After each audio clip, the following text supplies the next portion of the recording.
This conference will now be recorded.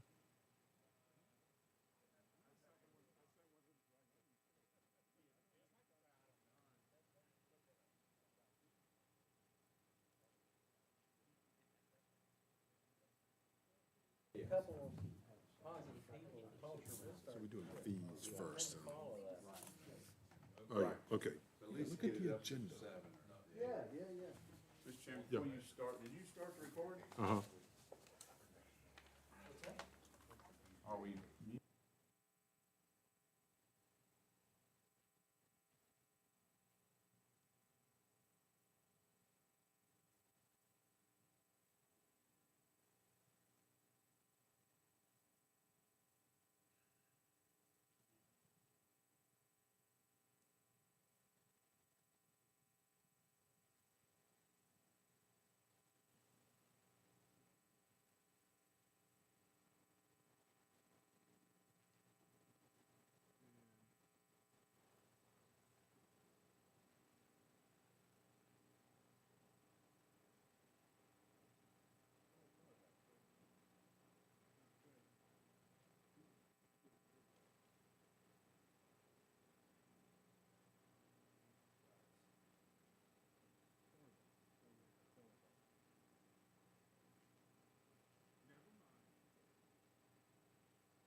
Everybody ready? Yes, sir.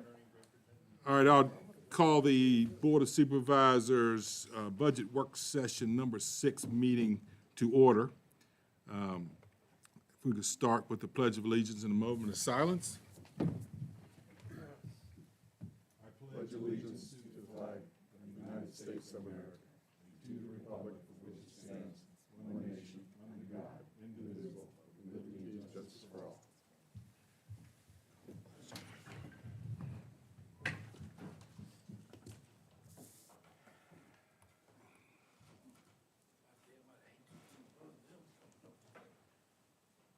Okay, thank you. Let the record show we do have a quorum with all members present. So the first order of business is the adoption of the agenda. Are there any changes to the agenda as presented? Anything, Mr. Weekly? Staff doesn't have any changes, Okay. Mr. Chairman. Anything? Okay, very well.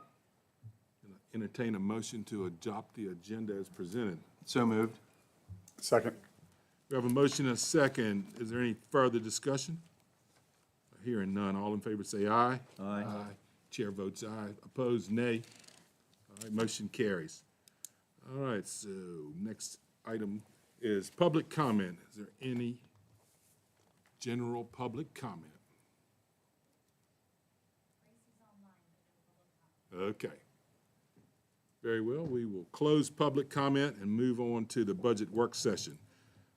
First item of the budget work session is the FY '27 proposed administrative fees, and that will be led by our finance director and county administrator.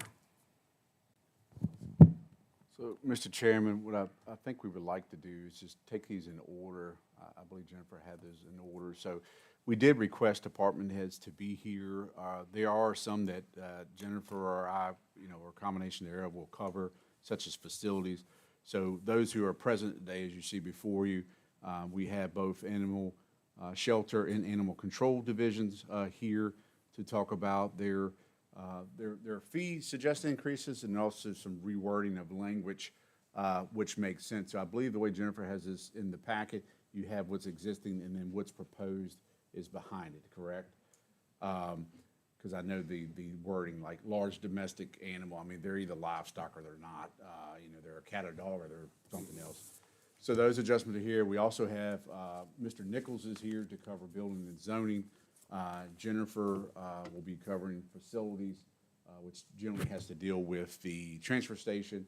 And I will, at some point, Jennifer, I forgot to ask you where we'll talk about that, but there's an IT amendment, a couple items we need to request for additional funding in FY '27. We can cover that at the end. So being animal shelter is on there first. Annette, would you mind coming to the microphone, please, and provide an overview of what the changes are and what, kind of how you arrived at those fees. Okay, good evening. So for the animal shelter fees, the wording for small domestic, I would like that changed to companion dogs and cats or companion animals. And then for the impoundment fee, which is actually an animal control fee, it's when they go out and pick up a dog or cat, to go from $12 to $15. The boarding fee, I believe, was changed last year. And then also, the part says this board fee shall be waived in the event of small domestic animal proclaimed. I would just like to get rid of that altogether. I don't think we've had a price increase since I started. So we just gradually increased them, because the cost of taking care of them, the impoundment, everything has gone up. So it's just a small increase. And you'll see that on the microphone. You can see that on the livestock portion. As you can imagine, you get into feeding horses and cows. It's not the same as people feeding Alpo and. Yeah. And for the livestock, since we care for those at the animal shelter, instead of large domestic animal, change that to livestock, such as horse, cow, goat, sheep, and pig, and then add the wording fowl and poultry. They are not covered under livestock, so it just groups that all in together. That impoundment fee would go from $15 to $25. The boarding would go from $10 to $20. And the adoption fee would go from $45 to $100. Once we get a livestock animal, we have to go buy the specific feed for them, hay for them, straw for bedding. We do not keep that in-house until we get one of those animals in. That's all the changes I have for that. So who has horses? How much does it cost to board a horse a day? That's what I thought. A lot. That's what That's right. I know. And usually horses and cattle, we do not house at the shelter. Usually they go to a local farm, but we do occasionally get goats and pigs and things like that we do take care of there at the shelter. Have y'all got stables there to house the horses? Not for horses. That's why we do not house the horses or the cattle there at the shelter facility. We usually have local farms that will step up and use their facilities. Mr. Cave, is there anything, sir, you wish to add to this? I mean, I know it's kind of a combination because you may do the impoundment or so forth. You got anything you'd like to add, sir? Yeah, it's just the impound. Just like Annette said, it's, in part of the impoundment fee, it's a lot of time, effort, and fuel going out there picking, especially these large animals up. Takes a whole lot longer. So we're looking at the time that it costs us and the fuel. Sometimes we gotta go back and get the trailer. That takes time, so. So I agree, yeah, definitely all the changes and including the word fowl and poultry, that definitely needs to be in there. Mr. Chairman, I don't mean to get ahead of the board, but while we're talking language, the only thing that stuck out to me under livestock, if you look at board fees, slide all the way over right before the $20 suggested increase. I'm trying to understand here, so board fee, certain amount per day or a portion thereof. Now, maybe I'm just having a bad moment, but a portion thereof. Annette or Greg, what does that mean to you all? I would take that as what you could afford, so we could get rid of that part of that And just leave it at $20 per day? $20 per day. I thought it was a portion of a day. Yep, someone will argue and say, I just want to hear half a day, so I'm only going to pay half the fee. Yeah, Yeah. okay. So if you say a portion of a day or a day, I think that It it's a whole almost day. puts it as a cutoff, like if you're there before noon, it's this price, or afternoon, it's this price, or we could get rid of that Get also. rid of it. Yeah, I think if we're cleaning up, I would recommend omitting that. So just the $20 Per day. is the new number being proposed, and then the wording per day under board fee. Have you got the ability to strike through that on the fly, or you just gonna note? That is, if everybody agrees with this anyway. I have a question. Yeah. So, just real quick, the impoundment fee I think is low, probably should be 20. But the question I have, you're striking the fee for people to come in and pick up their dog that ran away that same day. I mean, within a 24-hour impoundment, like, how often does that happen? That they come in the same day, pick up their dog or cat that ran away, and you don't charge them? So if you come in the same day before closing, I usually don't charge you to pick up your dog. Unless animal control has brought it in as a stray, then you still get charged that impoundment fee, pickup fee, because they had to go out. But if you bring a dog to the shelter as a stray you picked up on the side of the road, I usually don't charge the owner the same day to come reclaim it. Is that still the same then? That's going to happen that way? Because I agree with that. I don't think somebody whose dog gets out and someone else picks it up, brings it in, Yeah. that they necessarily need to pay $20 on that first day. Yes. Maybe if keeps happening, then you start charging, but I don't think the citizens should have to pay that if their dog gets out one time. Yeah, and I agree with you. If it's within the time of the same day that we're open, I usually waive that fee anyway. Like I Okay, said, so that's unless- it's up to you to do that? I'd usually just do that. Okay. But if it stays there for a couple days, then Yeah. of course they get that course. boarding fee. Right. If animal control brings it in and say it stays for a couple days, they're only charged the one pickup fee, the impoundment fee, and then they're not charged like that day boarding. They're charged the next next day day. boarding, so they're not being double charged. I mean, I'd raise that impoundment fee to $20. Yeah. It's just my opinion, because food is expensive. I know, I It buy it every week. It is. So Annette, we also got it up there for dogs and cats, $10 per day or a portion thereof. Just get rid of that too. Yes, sir. And So that, what- I meant to ask you Okay. about that. Where it says horse, cow, goat, sheep, or pig, we had to increase the adoption fee, of course, from 45 to 100. The fowl or poultry, they would more likely go to a rescue, correct? Yes. Most, any fowl or poultry comes in, goes to a rescue or a sanctuary. We won't even try to adopt those out. Because can be some health risks that come in with the chickens and things. You don't send them right to Purdue? No, Is that the sir. adoption? I think I might get Okay. in trouble if I do that. All right, is that all you got in that? That's all I have. Okay, so, board, we all comfortable with those changes there? And also getting rid of or a portion thereof at the top too, so both of those gone. All right, For clarity, Uh-huh. I know some of the existing board members may be aware of this, but anytime there's a change, certainly people are aware of public hearings for the budget, tax rates, all that. But any changes to administrative fee, that also triggers the public hearing, so it may happen all in one day, but you will have a public hearing on this, so the public can get input on fees. got that to look forward to. Annette, how long is the dog adoption fee at $100? How long has that been there? You said, We changed that last year. That was one of our last year fee changes. and that hasn't done anything to whether people, It has not slowed down adoptions at all. We are already 10 adoptions in for March. I have 7 listed for surgeries on Tuesday. After those are processed out, I can file their paperwork away. We'll be up to 17 dogs and cats adopted so far in March. Okay, anything further? All right, very well. Thank you. Thanks, Annette.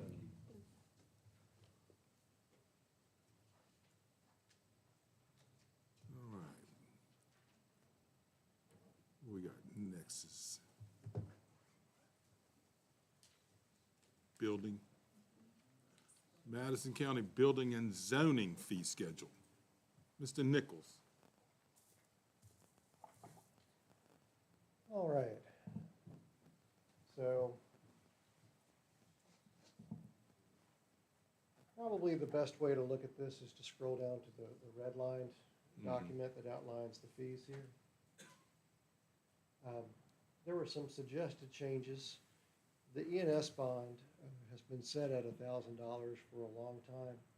And in talking with Joe and Jamie, I think that if we end up with one of these projects with earth disturbance and we have to go and finish grading and do grass seed, there's no way we're getting this done for $1,000. So the county would be at a loss for trying to remediate those problems. So it's been suggested that the bond go to $2,000. Joe tells me that our neighboring localities do $2,500. But the minimum increase suggested was $2,000 in case we get stuck with one of these projects, to be able to finish the grading and seed it, we'd be at least in a better position to do that. But typically, they would post this bond and get it back if everything is copacetic. They right? do, there's a fee for applying for the permit, Yeah. I think it's $150. And then in addition to that, they put up this bond. And then once the project is complete and the grass is growing, as Joe does his inspections, when he sees that is complete and the grass there, he issues the bond releases and the folks get a check for that amount.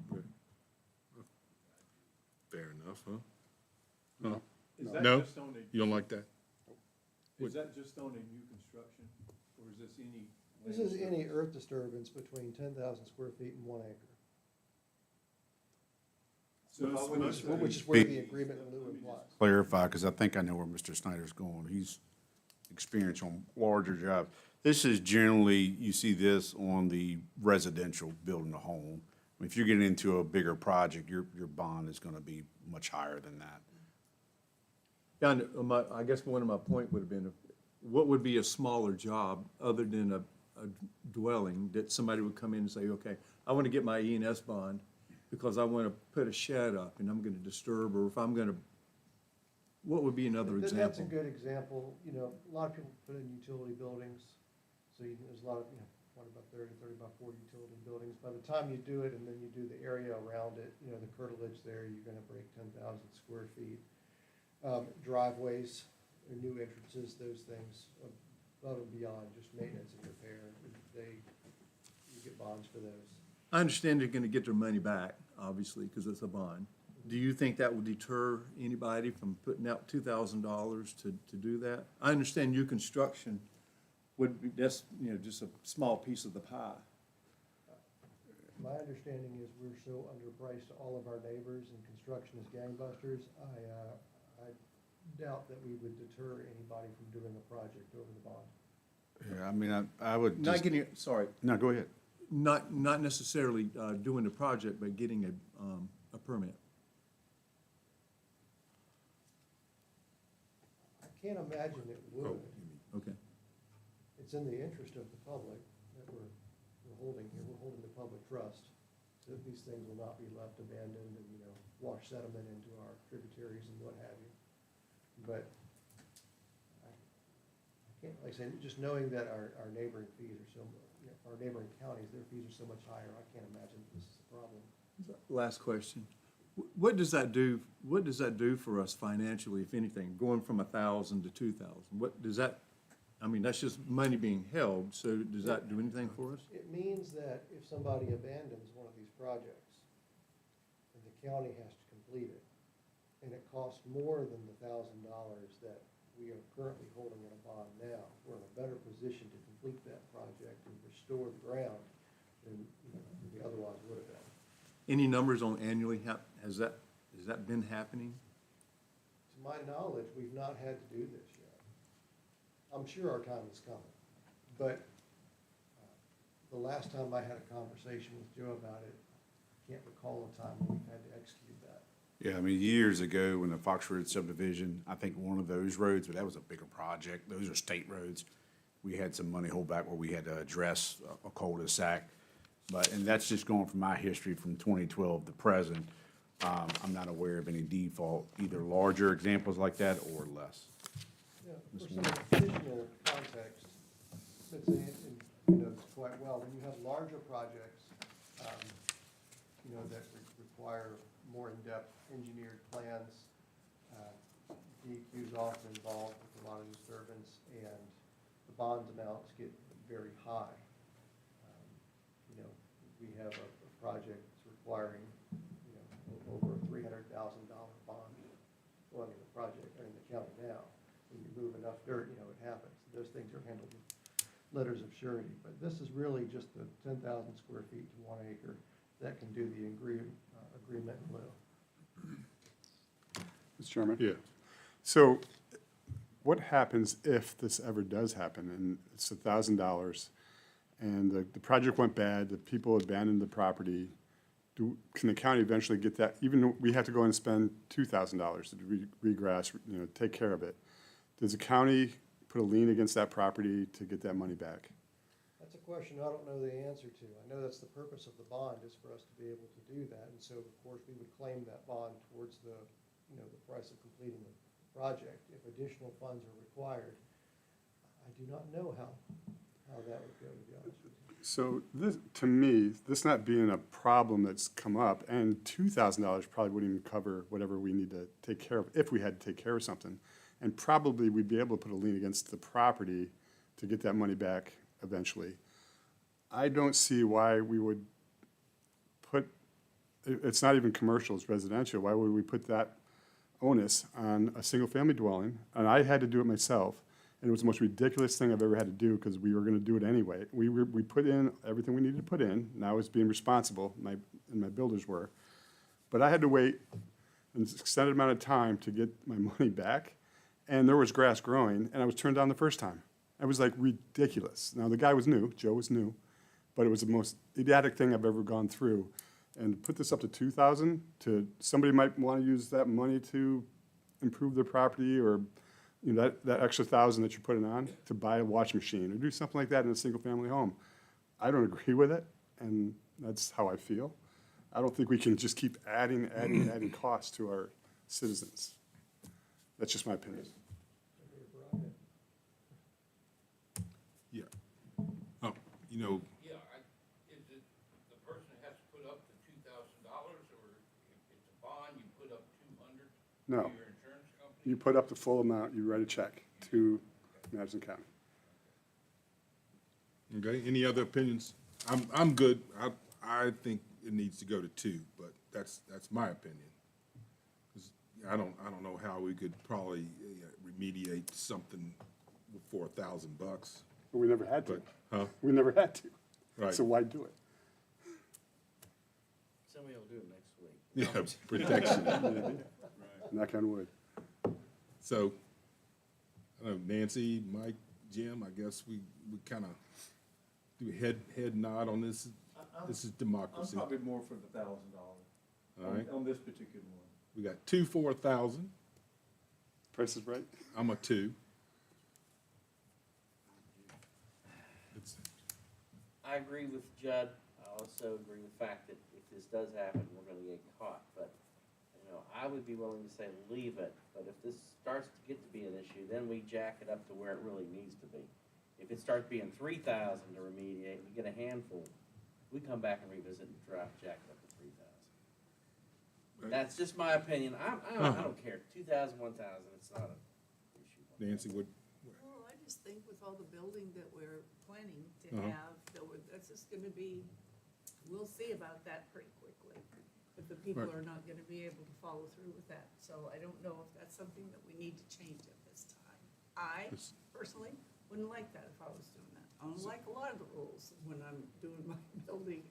so you want to keep it at 1 for now? Yeah, So let me I'm ask you fine. this, Jonathan, if something happens and it changes any time during a year, the board could address it at any time with a public hearing and change it? Okay, You can do it mid-year if you wanted to. You don't have to wait till you're, sorry. okay. You can do it at any time in the year. You don't have to wait till your budget process to do that. It would just require a public hearing. Yes, sir. Got it. All right, well, with that said, we will, I guess the consensus is leave it at 1,000, right? Okay, done. Now, for the rest of them, Mr. Nichols, explain, well, I would imagine you're gonna explain how you arrived at these fees, Certainly. cost analysis or whatever. So Okay. back in January, Uh-huh, I took a look at what it costs to hear these applications. And if we go back in time a little bit, we had one planning commission workshop, an advertisement at a lower fee at one point in time. Chuck's still doing a good job for us. We appreciate you. And Talk to them. But say, and then the public hearing. Now we do 2 workshops. But say, time has gone on with advertising, and so what it costs is every time the, let's see, I ran it all up here. It's about $1,300 every time that we get together, let's say as a body. So the planning commission gets seated twice in our advertising fees. And so we don't often hear just one case at a time when we come in here, so it's fair to spread out some of that cost, because, distribute it, because when we meet, we hear multiples. But I think that there's room in there to have the applicants offset some of this cost and not have the public subsidize it. Having said that, there is a balancing act that needs to happen for when some things are in the general public's good, and so it's okay to offset some of that through general budgeting. Certainly your prerogative, what you want to do, so the applicant shouldn't, may not necessarily have to cover 100% of the cost, but you all get to decide where that lies. But that's the reason, is because we get together 3 times at a minimum for each one of these applications. It's a significant cost every time that we sit down together, so $400 a workshop, advertising, joint meeting, $1,375 is what I came up with every time we get together. So for a rezoning application, $1,000, heard concurrently with other applications, that's about right. All right. Thoughts from the board?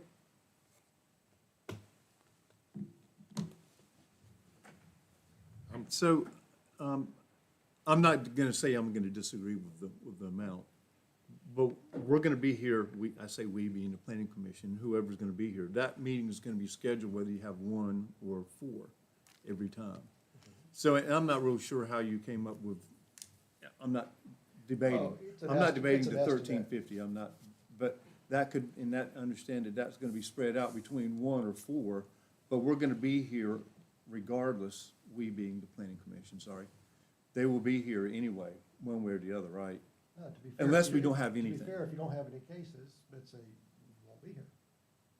Which isn't very often. I think we've missed 2 in the last 4 years maybe, but anyway, just throwing that out. I would like to add, if I may, Mr. Chairman, I have a little history on this one. I think it was about 3 years ago, no more than 4 years ago, this fee was around $3,000. There was one looking to maybe rezone on the 29 corridor, which is where you encourage business to go anyway. And it was thought then, at that time, let's make it a little more reasonable and encourage people, especially to rezone on Business 29, drop it from 3 to whatever the current fee is now. So just to give you a little history why, yes, it's a recommended increase. We were at one time $3,000. So, Mr. Nichols, how do these revised or proposed fees stack up against surrounding counties? That is a question that I did not come prepared to answer, but I Okay. certainly can get that to you. Fair enough. Well, I'll offer opinion on zoning text amendment, Mhm. being that we've been dancing with that for a while. It takes so much longer. I think it's reasonable to assess $1,000 for if you're proposing a zoning text amendment, because somebody's got serious money and they've got some serious intent. Mm-hmm. And, Yeah, I'm good with that too.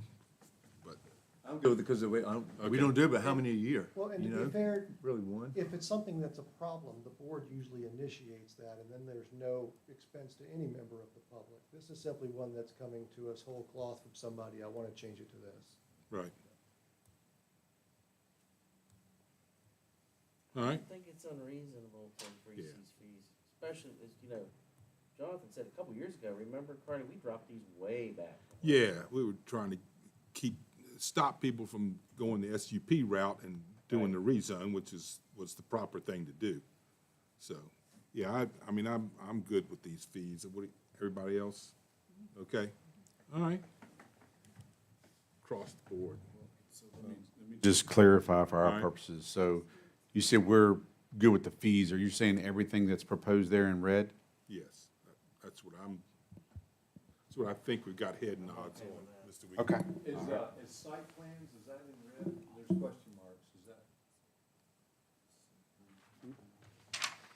Let me look really Or is quick. that something that I did on my own? I think you did that on your own, sir, because I do not have that. It The was oth- even the- in the red. only other- I normally don't go in the same color. What's that? Why did we change farm exempt structure and agriculture structure permit? What's the, To align with the language in the building code. There is no agricultural structure mentioned in the. Virginia building code. Yep, it's a farm exempt structure. Okay. So it's semantics. okay. I do remember why I've got the question marks by the site plan review. So there's gonna be a difference between smaller site plan reviews and large ones. And we've had a couple large ones. Should that be differentiated in any way for a small, somebody bringing something small to the county, $500 as opposed to somebody bringing something that might take you a week to review? The checklist is the same. It takes a little Should be a longer whole lot more than that. it takes a little longer to thumb through them and make sure that all the things required are there. But every engineered site plan that we get is gonna follow our ordinance, and it's gonna have, all the items on there for review. Do some of them take a little longer? Yes, but it's not, it's certainly your prerogative. How would you delineate what's a big one and what's a little one? Are you measuring that based on area disturbed, number of That's pages? what I was thinking about when I wrote that down, area So- disturbed. Mhm. But it just depends on For example, it depends on the glamping complexity site. of the I'm not project. mentioning names, but the glamping site behind Prince Michelle, that Sure. would have to be. And that one's a little more Site plan complex goes with because you have housing and you have a restaurant and you have a pool and you have employee housing and parking and those things. But, you may have a large building, but its use is simple, it's just bigger and it's not very complex to review. The complexity is what makes the difference, but it's up to you if you wanna try to do that. I have no issue how you wanna set the fees, but in talking, these things Well, I seem to mean, make sense. since you're doing it, so you're good with it. These things seem to make sense when we Yeah. looked at it. All right. That's a good point though, Mike. All right. Anything else from building and zoning? Just to clarify, sir, what we're Yes. tracking, the only thing that is on this red line suggestion that we're going to put back is the ENS. We'll leave it 1,000. Everything else denoted in red will be a reflected change, and that is what will be advertised. Correct. All right, thank you. Right? Yep. All right. Thank you. Thank you all. What we got next? Like transfer station, and I'm prepared to speak on that on behalf of Mr. Frazier. All right, thanks. Okay, where is that? Make this bigger.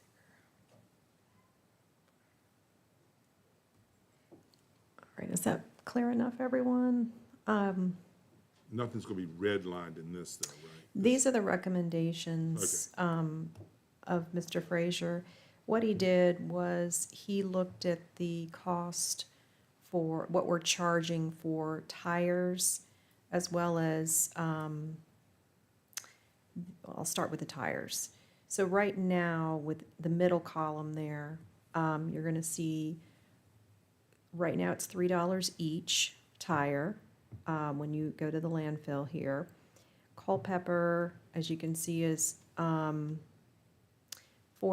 Truck tires are $16, anything over 46 inches. NA, I guess that means they don't take them. And then green, $7 for a car tire and $20 for a truck tire. The recommendation of Mr. Frazier is that we match Greene counties at $7 for a car tire and $20 for a truck tire. That is the recommendation for Mr. Frazier. Right now, it's only $3 that we are charging per tire, no matter what size. And On the white goods with Freon column on the far right, that would be dealing with appliances that have Freon in them. We currently, it looks like, it's $10 for anything that should be, I think, less than 48 inches. He did the sign the wrong way. And then $20 over 48 inches is what we're charging right now. Culpeper's $10 each. Green is $20 for all white goods. And you can see the rest there. And Mr. Frazier's recommending, again, that we match what Green is charging for white goods, which is $20, no matter what size. So his recommendation is matching the Greene County landfill, those fees regarding tires and white goods, appliances with Freon. So I guess tractor, we take tractor tires, and I've been out there, I've seen the tractor tires in there, so that's just gonna come in as a truck. No, tire, I that's guess. tractor tires. Huh? I've taken several of them down there. In fact, I cleaned up my farm. And you paid $3? Oh my gosh, I was delighted.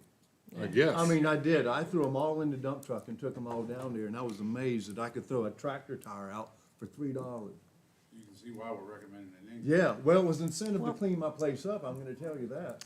And I looked at a bill, a recent bill from AMFR or AMRF to see what they're charging us. And I put in a call to them because I wanted to make sure I understood, but it's $250 for every tire pull, plus they've got this quantity of tires, like our last 2-week bill. They had one pull on tires for $250 plus 2.5 tires at $90. I didn't understand that part. But just in a 2-week period, it was almost $350 cost that, we were billed for all the tires that they took off. And then on mattresses, which isn't on here, but we get a charge every $250 for a mattress pull. So I'm assuming the $250 is a dumpster pull?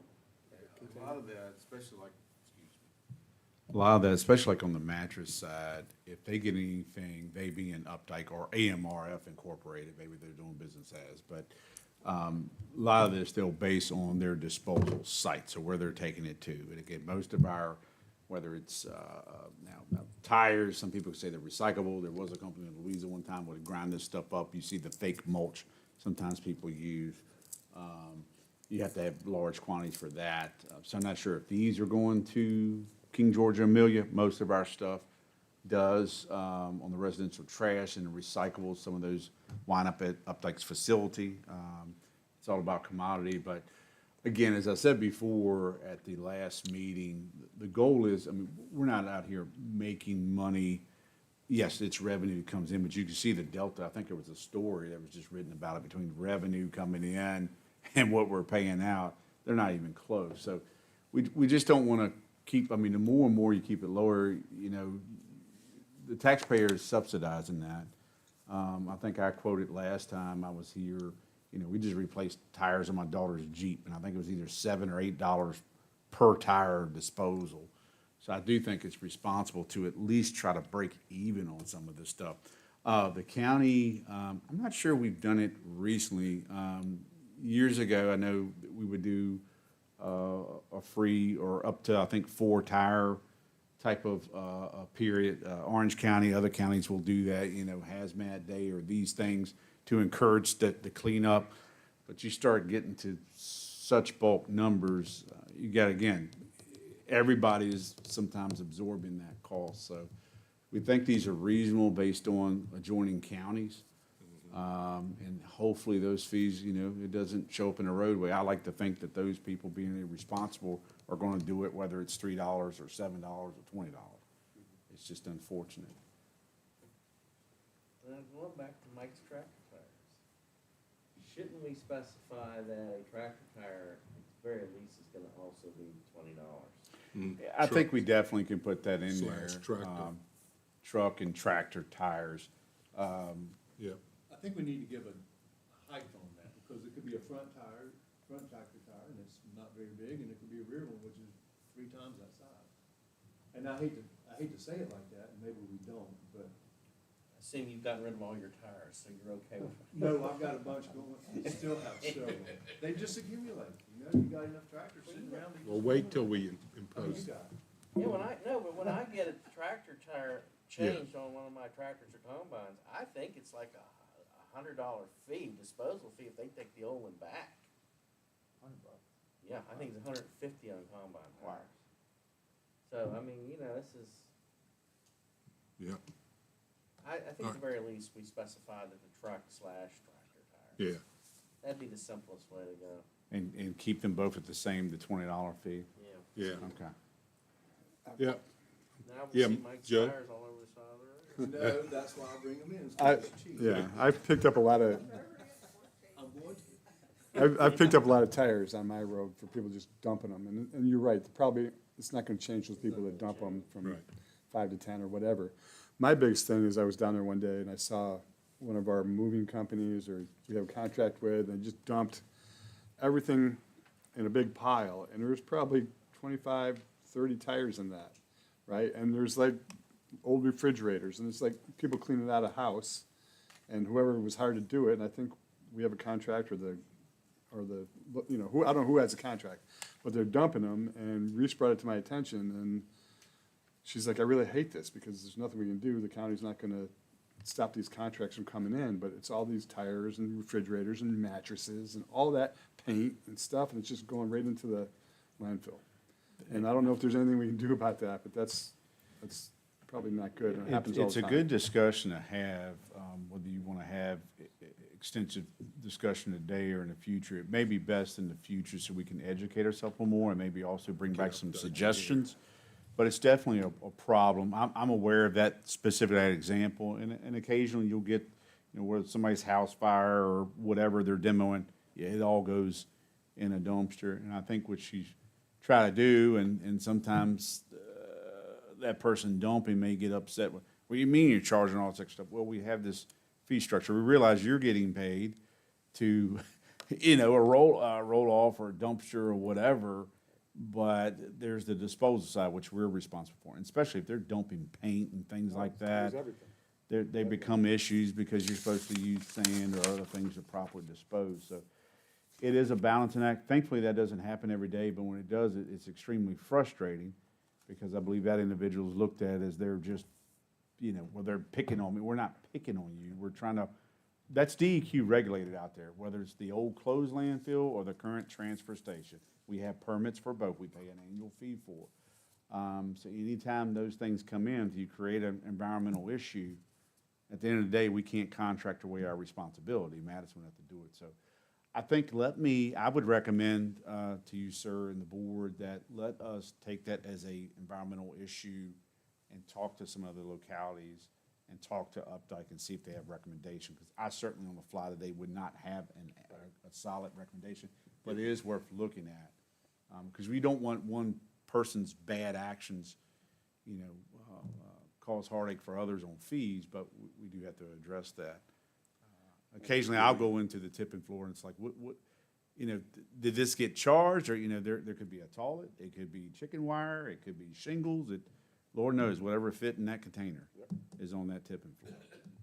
So, Yeah, it'd be nice to get Updike in here, to address this, because I've had some other things relayed to me. People don't know, here's an easy one. Where do I put my tin can that my canned peas came in? Does that go in the aluminum one, or does it go into the mixed one? So Updike could say, what goes where, that sort of thing. Yeah, Mike, you had something? Last comment on the truck tires.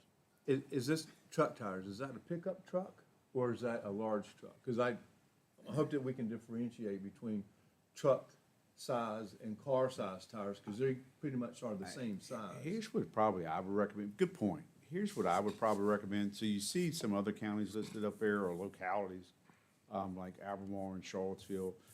Commercial is what I like. Yeah, I like commercial as the approach to both truck, the larger tire, which would be your dump truck or whatever, and tractor. Maybe that's the best way to handle it, is those are defined as commercial. Commercial and then and your tractor. And then your passenger type of car and Yeah. truck would be that other fee. That's Or do you want, are you fine with the $7 fee for the passenger style car and truck? Or do you want to have separate fees for a car and a passenger type of truck, like your F-150s or 1500 Silverados? Keep it the same fee. When I think of truck tires, I'm talking about the big Yeah, truck tires. right. Yeah. I would So I- recommend car and passenger car and passenger truck would be the $7, and then commercial and tractor 20. Okay. Yeah, that'll be clear. I've seen some jacked up trucks. Hmm? I've seen some jacked up pickup trucks. So we'll leave it to Reese. All right? Got that? All And righty. you So, all were fine good? on the White goods? on the white good. That's why I was gonna Yeah. ask. You guys are fine. Or you all, not guys, you all. Whatever that is, whatever a white good is. I don't know what it is, because you can see others are calling it the same thing. We're not, again, appliances come in different colors now, but certainly that's what we mean as appliances. Is it all appliances, your stoves, your refrigerators, your microwaves? Like anything with Freon that's an appliance, I think he's even said like a air conditioning unit, window unit. Yeah, with things like that. Freon, you know, that has to be handled a certain way. It's not your normal, or if it doesn't have Freon, just throw it in the scrap pile. It's the Freon component that matters. You know, it's John, I'm thinking about the old Apple AirTag in the milk carton incident. But, Yeah, that was a good one. does send that to all that to recycler, don't they stream it out? They do. So what happened on that particular one, there was an iTag put in a clear water bottle. And some of these facilities, and the one so happened that our recyclers go to, they have scanning and technology. So when they see that, they treat it as dirty, not recyclable, and it gets pulled out and goes out of the recycling stream into the normal trash. Yeah, it said, looked up white goods, refrigerators, freezers, washing machines, dryers, dishwashers, ovens, stoves, ranges, water heaters, air conditioners. Yeah, I don't know why they're All that called kind white of goods, stuff. but that's, Yeah. we're using that terminology that's out there. All right. I mean, when I first heard it, I'm thinking about paper products, but white goods, obviously, that's the definition. So it doesn't really matter if it's got Freon or not, because I've heard ranges in there. Yeah, all that stuff.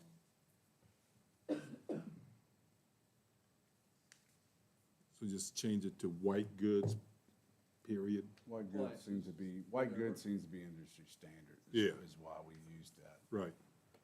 But you're saying with Freon, it really is not. Strike We with can Freon. bring that back since Mr. Frazier is here today to Okay. further define that. My All right. understanding that Freon does come into effect, but we'll bring Oh, it yeah. back as a clean. Could you Okay. say, for those that don't know, which is the general public, what a white good is, could you put in parentheses appliances? Sure. Yeah, it's either gonna mean everything regardless, or just those things Freon. We can definitely clarify that, so. I think what I'm hearing is you're good on the Good. fee, but need to clarify the description. Right. Right. Okay. Very good. So that's the last of the fees. When would you like me to cover that IT slight change? Yeah. Okay. Yeah, it's we'll on do the it. questionnaire, Okay, yeah. thank you very much. Very well, then I guess with the fees done, we'll go to prioritizing the outside agency requests. Once again, Finance Director and County Administrator will lead. All right. All right, I would like to preface this with. Let's do. All right, so everybody's got this spreadsheet. So from here on out, with outside agencies, even the health insurance and department and budget requests and CIP, we go through all this stuff. And, you know, we can all nod our heads and we put something in there, we answer the questions. But if anybody would like to revisit it at the end of this session for outside agencies, or when we get to the end of the day and we see where we are budget-wise, it's like, okay, well, maybe we should go back and revisit this or this. So just bear in mind that this is not where we approve this stuff. We haven't heard from the public, and all that stuff. That's to come later. So we can go back and revisit this today, or even later, next week, where we thought about it and we want to change something. So anyhow, as we go through. Would you like for me to just go down the list as is? They're alphabetical order, and I can basically give you what we paid or what we contributed last year, and I'm happy to pull up the application again if we need to for each of these. But Okay. what would be the best way? Yeah, that'd be fine, and as you go through, you'll fill out the green I column. will. So Aging Together is the first one. This is discretionary. You're gonna see discretionary yes or no, meaning if it's something that we have like an MOU or it's a fixed amount based on some statistics, state code, then it'll be a no for discretionary. So in FY '26, Aging Together requested 3,000 last year, and the board decided last budget season to fund 2,000, which was basically flat funding from FY '25. So they have requested again $3,000, which is the same as what they requested last year. Yeah, and my opinion is we flat fund them again this year. I did not, I put down notes here, go back to the FY '26 level of 2,000. I did not hear during the presentation that they were serving Madison like I had envisioned, but anyhow. I agree. So, is that good for everybody? All right. The next one is Boys and Girls Club of Central Virginia, and last year they requested 10,000. They were funded at 500, and that was flat funding again from the previous year. And this year they have requested the 10,000 again. Okay, so the backstory on that, well, everybody was here the day that we met with the school board, and they have forgiven the $15,000 in rent for the building down here next to Waverly Yale. So that, in essence, is an in-kind contribution on the part of Madison County citizens. I think that is sufficient. I would go with, I don't know, maybe the same funding as last year, 500 or 1,000, because $500 will give them 10 scholarships at $50 a piece, if we were to do that, For- I'm inclined to stay at 500. 500, yeah, that's, all right, Because, I mean, the school system, that's county property. yes. So anybody else got an opinion on that? I mean, I'll go with what everybody decides to go with, but I thought 1,000, just because of the work that they do. I mean, we could fund a little more. I mean, we can't, but I mean, to have a few more kids that can have the scholarship would probably mean a lot. That nets them 14. What? They get 15 off the rent. Well, 15 off the rent, if we give them, 16. huh? You're good with 1,000? Nancy, 500,000? 500? Yeah, I'll go 500 too. So we go, so that's 3 to 2, $500 then, no? Okay. Is that the way to do it here? I'd say, and Yeah, you can always come back and say, well, maybe we will bump it up a little. right, that's right. This is our first pass. All right, so 500. Central Virginia Partnership for Economic Development. This is a 10,000. Last year was approved. The request this year was a little bit higher at $10,347. Mr. Weekly, do you have information on this one? I can, thank you very much. I'm your appointee to that committee. So part of their funding, they have private sector funding. Obviously, they have public sector funding. So they did increase on all sides, but specifically on public sector. I can't remember if that's per capita. are not formula, but there was a slight increase. The first year, I think we entered this, probably goes back to 2012, a little bit longer. We were at 6, so it was a reduced rate, everybody's paying 10. We've been at 10 for probably the last 10, 12 years, so it was a slight increase. You can ask value, I mean, you can talk, strictly to Tracy, I think there's value in it, while you don't see a lot of brick and mortar lined up down the street. They have helped with marketing and other things and facilities, such as the vacant space at Plow and Hearth. They've done some of the work over off of Gentry Drive, some of those lots. So with limited activity and availability of pad sites in Madison, that's generally what work they do. And it gives Madison the seat at the table, essentially. So slight increase. So, are you on their board? Is that? Correct. Is that, okay, so, Correct. all right, 10, 347, $347 increase. Everybody good with that? Sure.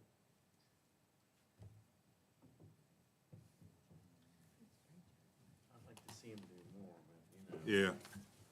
Yeah, I think Yeah, a that's lot of right, it, since- a lot of that's would come down to site readiness, and unfortunately, you don't have a lot of publicly controlled land, which is where a lot of that funding or grants or things could go.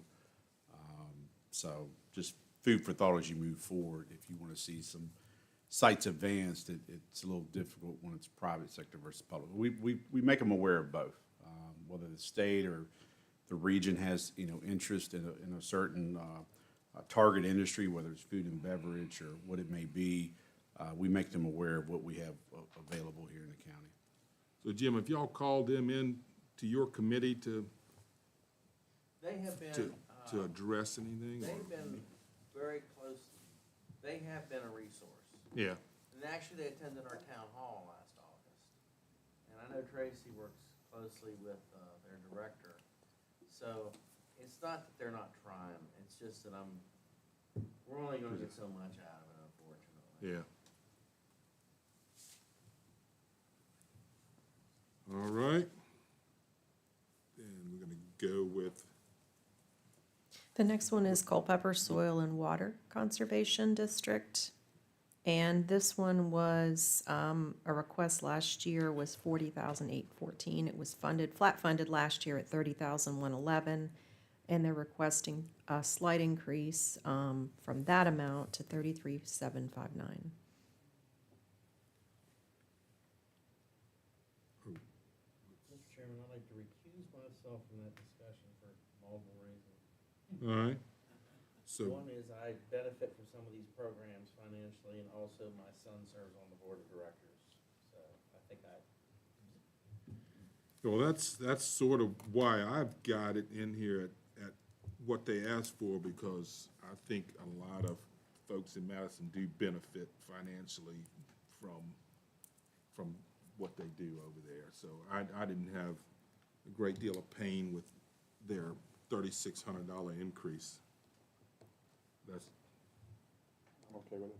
you okay, Mike, Nancy? All right, then we'll go with Okay. 33,759.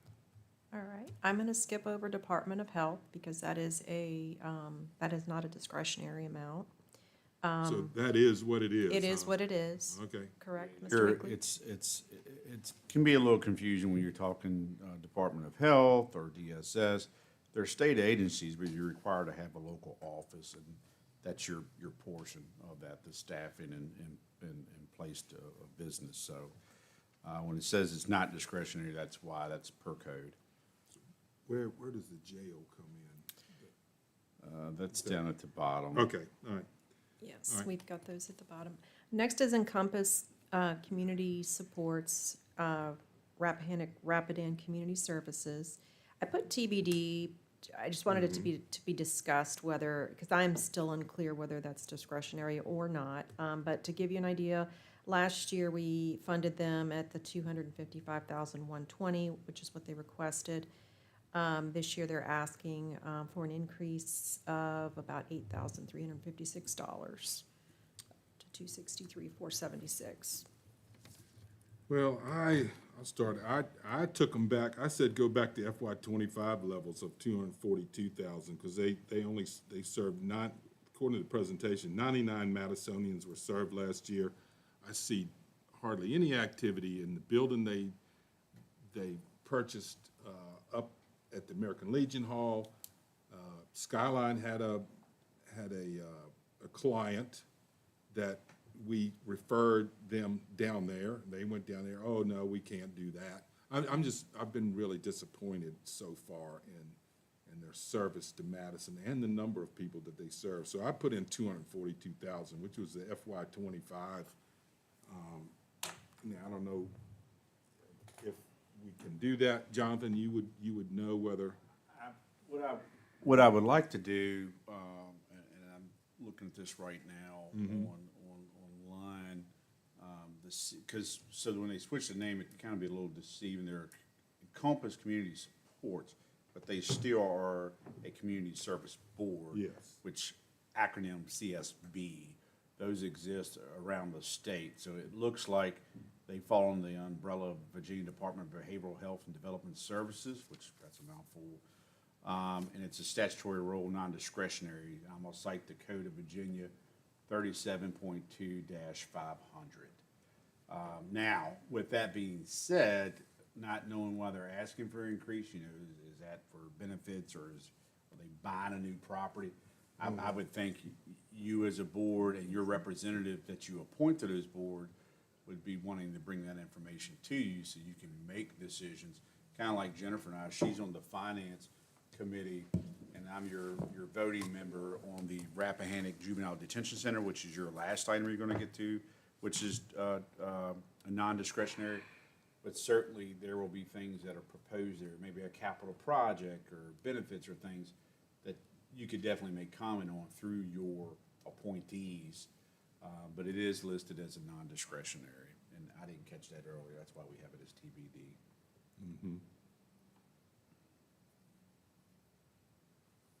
so you're thinking we need to, I would say if you have, if not you, I'm saying you as a group, sir. yeah, sure. Have questions or of maybe recommend a little fund, I'd be happy to take, just as I would with any of these agencies or nonprofits, we would go back to them and say, hey, there's concerns or questions. The board's recommending funding you at this. What say you? Okay. We're happy to do that. I think that's our fiduciary responsibility to do that on your behalf. So everybody sees the last year was 255, 120. So, I do think that it's a very underused building. I've been over there several times just to see if I could meet somebody or get a tour of the building, and there's never anyone there.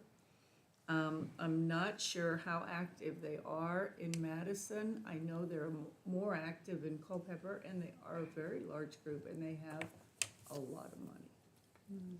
And I think you're being very generous with that 255 or 263, whichever there, but I was really hoping to pull out the EMS fund that they were asking for, 111 out of that one. I was like, well, maybe we could get that money from there. But that was just me thinking on that. But I do not see the services here in Madison County. That's just me now. Mr. Chairman, to that, depending on the board's desire, I can do one or two things or several things. I'm making notes here as you all speak. I certainly can have that follow-up discussion with Cheryl, who's the executive director, or if you wish to invite her back, and I can see if she could be present here at your last workshop, well, last unless you schedule another one, which would be next Thursday, or see if she has any correspondence available that she can share before next Thursday. So whatever your preference is, we will take your message to them and or request their presence at another workshop if you wish. yeah, I would. Yeah, Chuck. I know I will go to our sheet, because we have that on our committee's page. If you beat me to it, don't feel free to holler out. The lady that ran for school board Yeah, didn't. Ms. Schenkel. Right. Yeah, and so is And I'm not sure. Valerie Ward. Last year She she was had too. a board member. Valerie Ward is on that, yeah. So, Yeah, and, yeah, so Jonathan, if you would reach out to Encompass, and then, I guess, what, can you reach out to Valerie and I will reach out to those members. And in the meantime, We need to put a number there for something, though. right, So it's 2025. 2025, I yeah. agree. Yeah, the 242, 242. what was the total? 242. Even, okay. That was the FY '25, you said? Yeah. So what I'm hearing is I'll reach out to the executive director, the two board representatives from Madison. And what I'm hearing is some of the concerns, because Yeah. I'd like to share some things Sure. when I have them, is the availability of services and use of facilities, basically justify what this increase represents, because we don't see the level of services, which they should be able to break out the statistics and things of actual served, not double number counts, Yeah, but actual served. Okay, okay, I'm tracking on the website 3 members, Valerie Ward, S.E. Berry, and that's right, Brittany S.E. Berry. Schenkel. so That's Essie, right. It's very- Brittany, and Valerie. Thank you. Yeah. I tell everybody you run the office, and that's a true statement, so thank you. We know. The next one is Foothills Children's Advocacy Center. And last year, they requested 15,000. We funded it, flat funded at 2,000 from FY '25. So they have come forward with the same request, which is 15,000 for FY '27. this is the one, where we had Wade Gilbert accompany them in here, and they had served 21 children at $3,195 per child last year, total of 67,000 bucks. Well, Wade spoke on their behalf. Clarissa submitted a letter of support to us. And this looks to be an unfunded mandate from the state. So, I mean, I put them in, the value I saw there was worth what they were asking for. So I've got it in there, it's 15, what they asked for, but that's just from my notes. And they are based out of Charlottesville, right? Yes. Is this the one? I'm thinking this is the one Think so, that's yes. in Charlottesville. Sorry, I need to just leave this on. Ms. Sharman, they do use, if you've ever been in the Commonwealth Attorney's office, sometime they'll use that room. If you walk in the front door over to the right, they will come and meet there. I don't know how often, but I do know they will come on site. We do, yes. Yep. How come we dropped down to 2,000 last year? Just the flat funding. Last year, we did, it's in, Flat. for all of them agencies was flat funded based because of the budget challenges we had last year.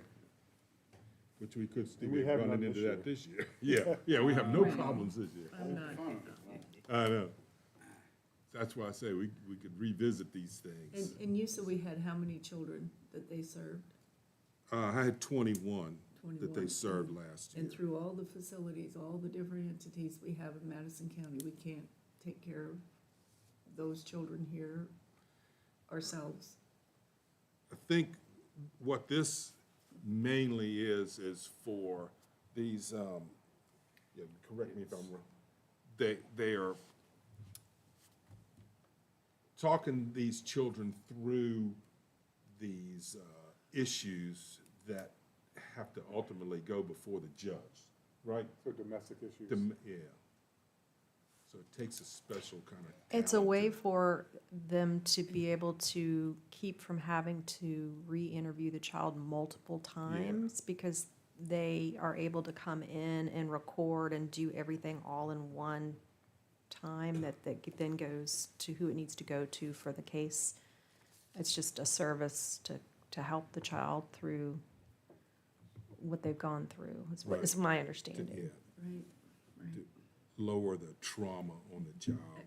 And yeah, we do want that. I just Mhm. wonder how much we can keep in-house and not have that. Social services does that as well, though. Yeah, social services Well, does, they're and in some others. Social services is in the video process with them. So they're there. They're there. So it's But they 700. all meet together instead of having an interview, social services having an interview with. And the kid has to say the same thing. Interview with the sheriff's office. So it's 700. Dramatic, that's why we have Yeah. plea deals in circuit court with these deviants. Because it keeps the kid from having to testify. Tell us how you really feel, Chuck. Hey, I'm just It's $714 a kid if we fully fund it. 21 kids? Oh, sure, oh, yeah. And that's, they claim, well, the stat was it cost them $3,195, so yeah, 714. Is what would it cost us? Yeah, uh-huh. I think it's good value. So, I mean, we can put, Well, you know, go ahead. I just think there's just so many of the entities that are doing the same things. But we can't ever be too careful or careful enough when it comes to the children and being able to have them. Yeah, I just want them protected. I just, want them safe. And sometimes I think Charlottesville's too far away to make sure of that. Well, no, they come here, right? Yeah, okay, But, I'm good. so, You just- shall we'll put the 15 in there now and then keep that on the checklist to come back? Mike, what do you think? All right? Okey-dokey. Alright, the next one's Foothills Housing Corporation. 7,500 was requested last year, flat funding at 7, and they've requested 7,000 again this year. So they're requesting flat funding from what they were given last year, or this, in FY '26. Yeah, this Foothills Housing Corporation is not to be confused with Foothills Housing that Triple RC run, has, because they asked, Triple RC had 2 different pots of money they were asking for their total. So this is John Reed, right? This is Correct. the one where he had the list of items that he fixed for Madison homeowners. Yeah, emergency home repair and management that they do, so, yeah, John Reed is, He's worth every penny. yeah. I'm good with that. Okay, everybody good with that? Okay. Yep. All right, All right, Germanna Community College, they, last year were requesting 4,000 and we gave them 4,000. And this year they came in, their revised request was $10,000 based on the presentation. And I can't remember her name, Dr. Griffith came and spoke about some of the initiatives, but they are requesting an increase of 6,000 from last year's. that's flat for me. Flat. Flat, I looked at her balance sheet. yeah, okay. They're kind of okay, right? All right, so flat, Hospice of the Piedmont is next. They requested 2,000 in FY '26. We funded flat funding at 500 from FY '25, and they lowered their request this year to 1,000. I personally like that organization. Yep. Hospice, I do too. every bit of it. yeah, We've used them. They're good. full, And it's a nonprofit hospice, right? That's what she said? It's a Right. right, nonprofit. that's the Yes. nonprofit one. Hospice yeah. As of the opposed to- Piedmont, yeah. A profit, the proper one's. a proper- 71 Madisonians served, I wrote down. I'd give it to them. All right. Good? All right, good for that one. Legal Aid Works is the next one on the list. They have requested 2,000 again for FY '27. Last year, we did not fund, and in previous years, FY '25, we did not fund as well. But they are requesting 2,000.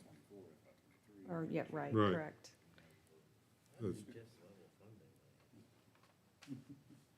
So 28 Madisonians served. That's all the notes that. Yeah, I've got them funded this year, but, yeah, I understand the past year's issues, but It seemed like a good service to me. Jim, Judd, what y'all? Well, in deference to Charlotte Hoffman, Uh-huh. 0. All right, we got 1-0, I'm going with 0. 2 zeros. No, Uh-oh. I'm going with the 2,000, Yeah, because I think it's a good service. yeah, I am with you. Until they So now it's up to Judd. Well, they didn't sue me. they might. They can't keep up with the work. I think we keep it flat funded. You're a 0? Okay, 0 it is. All right, Madison County Fair, $1,200 last year was requested. They received $500. And so they're requesting $1,200 again for FY '27. I'd just like to add one thing, not that it may sway you one way or the other, because Ms. Weaver came by this week, so we'll have their waiver fee request on the agenda for Tuesday. So I don't know if there's any value in that or not, but each year they request you to waive any associated fees with the fair when it comes to the landfill or building permits. Yeah, I think that is worth something. So, yeah, I would, I'd go level on that if, Level was 500. yeah, That's what we gave them last year. yeah. Nancy, they hooked up with you at all on the 250th? Yep, they Yeah, have, so and, what's your opinion? well, I think that they jumped on board and with that, and that's a pretty, well-oiled machine, and it has been for a lot of years, and they do a lot of good, and they know what they're doing, but I think they have the funds they need. I You know, looked I at their, do. yeah, I looked at the 990, I agree with that. Yeah. It's like they have made money off of the fair in the last few years, so. we could- And it's Yeah, just sure. gonna So be- flat, I'm okay with that. flat, okay. Next is Madison County Library. Uh-oh. Last year, the request was $187,600. That was approved. This year, the request is $207,423 for an increase of $19,823. And I put TBD on here to be discussed because this is one where I still am not, being here a couple years, don't know whether this is discretionary or not, to be honest. I don't either. Well, I think it'd take a Philadelphia lawyer to figure out that formula they sent me, and I tried. But I got some, I looked at their, at the budget they submitted to us. And first of all, they had a 11% increase on salaries and fringe, not the 3 that we are gonna consider. And in there, and in that, they had fundraising expenses in there of $6,000. Fundraising expenses? What if they had decided they wanted to have a gala and they was gonna spend 40 grand on fundraising? Would they have put 40 grand in there and expected the county to fund that? So I yanked out the fundraising expenses, because that should be offset by their fundraising revenue. And I took their 11% salaries back down to a 3% COLA, like everybody else. And so I came up with nearly level funding. I came up with $186,998, so right at $187,000. So that would be down $600 from last year. But that's calculated, you know? So this was a no. How do we know that this isn't a no now? What? As far as, is it mandated or not? Oh, whether it's discretionary or not? Yes. Do we have, Jonathan, do we have, Mr. Weekly, do we have any In type of years, MOU or in anything? years past, and some of you may remember this, we've talked to this, the Yeah. assistant librarian of Virginia came to one of their meetings, we talked about this. They would say yes, and I think where I would lean to was the funding that they showed us. There's like 3 different sources of funding, which we made sure we reminded them, even though the town's small, they're per capita just like us. So I think they contribute. So I believe, unless I see otherwise, that yes, we're required to fund them. I don't know if I agree with this amount. I would also like to add, if you saw there, what's that form again, Mr. Yao? 990. Thank you. I'm aware of two endowment contributions, one being the Huge. topping funds. We appreciate that gift, and I think recently, the Ada Walton Thompson Foundation has given a substantial portion. So no negativity meant their way, but with that amount of endowment, plus our mowing of the lawn, even though it's a good public service, does not count as in-kind anymore. We used to get recognition for that as part of our contribution. So Yeah. it is hard to swallow increases, especially with that size of an endowment. Yeah, I mean, if somebody came, I would explain it just like I just now explained it. So tell me why I should pay for, 11% increase when everybody else get perhaps 3%, and why I should pay for fundraising expenses. So it's really close to level funding, so we could just level fund it from last year, the 187. I'm good with your numbers. Huh? I'm good with your numbers. Yeah, I'd say level funded. Yeah, I mean, I was on that liaison until this year. Now, Nancy, step in Oh, if you've yeah, got an sorry. update. But I mean, there were some frustrations there. One is that trying to get justification for their exact budget numbers. I understand that's been historical. Uh-huh. The other issue was that I ran into, and I know that in the past, there was a request to put a Board of Supervisor member on their board as a voting member. And I know that was brought up, I think, last year when I was there, and I mean, they don't want to hear it. And I know Clay's opinion was, well, we're giving you a lot of money, shouldn't we have a little bit of input into what you're doing? They're very resistant to that. And I mean, it's immaterial to me, but I think what is material is what are we required to do by the state? If it's a mandate, then we have to fulfill it, like the other mandates we have. If not, I think we have every right as guardians of the taxpayers' money to request that they justify why they want the money that they do. I mean, that's just my opinion, after being on the board for 4 years, or the liaison. So can we go with the flat funding from last year, and based on my calculations, and let's see, try to have Bonnie explain to us. I think that's fair. Yeah.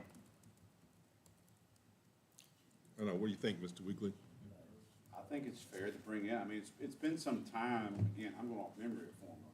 It'd be good for everybody to, sorry, I'm off mic again. It'd be good for everyone, especially the elected officials who have all oversight for them to come in and justify and or explain that funding requirement and the formula, how you get to that. So I'm certainly happy, just like with Encompass, Mr. Chairman, reach out to Ms. Oots and have her request at next meeting. And tell her, okay. How many do they have on their board? Oh, goodness. Seems like there's like 10, 12? No, there's quite a few. There's quite a few. How many, Kim, do you know? See, it's the public nonprofit component that I think. What's that? She's not listening. I thought Kim, do you know how many people are on the board? No, okay. No. I'm trying to count them around the table and I'm, All right, so can we put 187.6 in there for now? I will for now, and we'll ask Ms. Butts to come. Would you like for her to come to a budget meeting or the next board meeting? What would be the preference? If you're fine, I'd like to throw out 2 dates and see if she can make one or the other. Mm-hmm. And I'd be curious too, because you kind of peel that onion back a little bit. Again, good program, I'm not Sure, contesting that, of course. but, everybody hears Madison County Library. It is not a county library, it's a library located in the county, actually it's located in town, for use by the public, but it's not a department. So that's where Well, I I didn't think. realize that. That's where I think if you start peeling that onion, you wanna ask the question, like, if we're required to fund it, is that based on, we're viewed as a public library, or are you viewed as a nonprofit? So, but again, I will, ask her to come to explain that. All right, and the other thing I saw in there, they asked the town for $1,000. Yeah, they started That was their request to the town. Was They $1,000. started that about a year ago, Mr. Yao, because I had raised the issue of if local governments require to give a per capita, well, there's two local governments that Yeah. are here, the town and the county. So that's where they started charging or requesting that contribution from the town. Yeah, Yeah, I didn't run the numbers on their per capita, but that's what I Yeah. was told. Seems a little let's low run for- that same percentage for ours. Yeah, I was gonna say, it would be nice to see the formula used for the, Yeah, all right. yeah, that's the other question. Okay. All right, Next, sorry. My question is though, with that library lawn, what does it take to be able to reserve that lawn? And who is the one that says yes or no to whether you can use it? I mean, it's, Bonnie, I would think. Bonnie Hughes. okay. Yeah. We can ask her that. I mean, it all depends, like if her board gives her that discretion to administratively, or if they want to hear every request, we can ask her that. We have a couple left. Thank you. All right, So Jennifer, so these two that we're being discretionary on, are we keeping a number set aside that we might have to go back to at the end of all this? yes, request- The Requested difference amount. between 187.6 and the 207.423, and we did that with Encompass Yes. as well, right? yes, we put for Encompass 242. And I have notes beside these two, Okay. and we'll go back and forth with those amounts if we need to. I'll make these yellow. The only one I have a question to further Mr. Snyder's question. I put an asterisk by were we comfortable with the Foothill Children's Advocacy Center? Are we coming back to that? I understand the library and Encompass. Are you gonna go back and review that, or that one we feel good about? Yeah, the advocacy center is one we could possibly revisit, yeah. Okay, I'll put a yellow on that one as well. All right, so I we've got, just didn't know if there was an amount there when we get to the end. I know we're gonna make a note of that, but are we making note of the amount that we might be? I'll put may revisit this one for potential flat funding, is that what we're saying? Right. Of whatever that somewhere dollar in amount is. between. Lower fund, I'll just put funding, lower funding. Yeah, I would just put it there as they may wanna come back. I think that's That- more whatever that- conditional on the bottom line of the budget than it is the other two is more explanation. Yeah, okay, so I've got those three as, ones we may wanna come back to. So next is the volunteer fire department. Every year, last year it was 150,000. They did make an increased request this year of 25,000, so they're at 175,000 of a total request for FY '27. Sorry, I'm offering the board some good advice. Yeah. Everybody good? There you go, Jennifer. Those are good. Yeah, I don't know, 175, I'm doing math. that's a deal. It is a for deal. us. Absolutely. Yeah, they work really hard Yeah. raising Okay. funds. That Okay. doesn't take long. Well, not 1.7. Right. All right, next one is the Learning Center, Madison Learning Center. They requested 50,000 last year, we funded them at 10,000. They've made a request this year at 15,000, which is 5,000 above what we've funded them in FY '26. I'm a flat on that one from last year, 10. Me too, yeah. I'm okay. Good, flat, Yep. okay. All right, we can skip over Jefferson Area Community Corrections. That is a non-discretionary. The next one would be Piedmont Regional Dental Clinic. And that one, last year we funded at $2,000. We did a flat fund from FY '25. And they've requested 3,000 again for FY '27. Yeah, I went with the 3 this time. I think dental health, I mean, they take care of them. The Madison Free Clinic sends a lot of folks over there. I think it's worth it. And Sherry Landry, you know, that little flyer I put out that I had Kim hand to everybody, she's the only one of all the presenters that went down and answered those 4 bullets right in a row. So that, I agree, I think they do a great Absolutely. work, so. And if Jonathan keeps bringing these cookies, we're gonna have to put up 10 times. Below the label, it said Piedmont Dental underneath the yoke. No. all right, so Okay. 3, So 3,000. Rappahannock River Basin Commission have requested 1,000 again. We gave Yeah. 1,000 last year. It seems like every year it's always 1,000. I always wonder why they bother, but, yeah, they're, Keep it flat. yeah, flat thing. Everybody Okay. good with flat? Okay. The next one is Skyline Cap. Last year was 58,882 request, and it was flat funded at 51,900. This year's request is $53,350 for an increase of $1,450. And I work for them, so I won't say anything about what a great job they do. Is that all departments or just finance? Just finance. I'm okay with 1450. Additional. I was gonna say. Additional, not total. Yeah. Skyline Cap. Skyline Cap. We are on Skyline, well, okay, since I'm no longer on the board, Mm-hmm. I'll just say this. They kick you off? They did, because I was Yeah. corrupting. They thought I might steal too. But that's one of the best run organizations I've ever had the pleasure of working with. I mean, everything it does is done right. And I think there's some other organizations like our school system to learn an awful lot they would emulate with how Skyline Cap runs their business. But I'm all for increasing the funding. That's a bargain, what they do. Yeah, I've Nancy. already entered it in. Yeah. So 53,350. Nancy, you're on that board now, you Yeah, agree? I'm good. Okay, all right. All right, next is VCW Piedmont.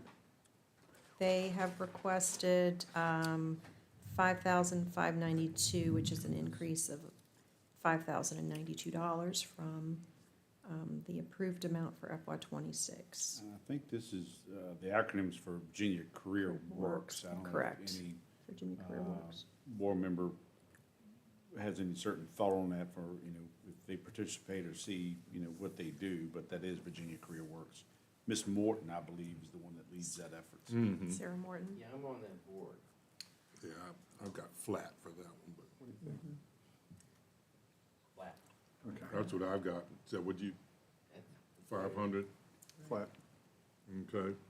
All right, and then the last one we need to discuss is Virginia Regional Transit. They have requested 7,000 again for FY '27, which is flat funding from last year. That's good. Yeah, I'm good. They do good work. Is that, we just want to make sure we go around the room. I heard 2 members. Okay, I'm seeing head nods. All right. I heard head nods were okay. That's fine. I just want to make sure I saw all 5, which way you were going, so. All right. So I've got the 3 that we may want to come back to, or we can always come back to all of them. So, Mr. Chairman, I will pause here and see if there's any other discussion on the outside agencies. Otherwise, we could move to the next agenda item. So, so when the jail and, they're. They're non-discretionary. Okay. Oh, yeah. The 2 big ones at the bottom, the Yes. jail and. The good news is with Rappahannock Juvenile Detention Center, we Yeah, it have a went down. decrease, so. Okay. And you have, just for knowledge, I mean, knock on wood if this is real wood, you also have a joint service stability, did I say that right? Joint Services Stability Reserve Fund. So basically, if there were some issues, you needed additional fund based on population, that's built in as a reserve. You can supplement from that, correct? Correct. And I apologize, I missed at the bottom, Madison County Parks and Rec Authority and Virginia Cooperative Extension Office. We should discuss their request because they are, I don't think Virginia Cooperative Extension is considered an outside agency, but is it? It's a state partnership, even though it's Virginia Tech, but it's state partnership, so there are certain things that they pay for and then certain things that the county is responsible. But I do have a note, Madison County Parks and Rec Authority, we do want to discuss. That one Yes. has a increased request of $83,871. And actually, when we get to the questionnaire, we'll discuss it there because you have to answer 2 questions about that budget. So I think I can say we could table that until the questionnaire, Mr. Chairman, if you'd like. Okay. Yeah, we don't want to miss that one. But the co-op is okay, right? Everybody's good with the co-op. Extension office, I mean. Okay, Was that on our sheets? Because I don't see it anywhere, and I know I saw it before. At the very bottom, Okay. On and one I of the put a sheets note that the anyway. breakdown is in my budget tab, but because we break down those specific requests by many different expenditure lines. So, okay.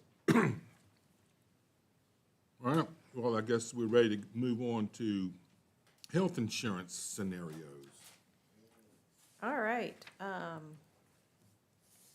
I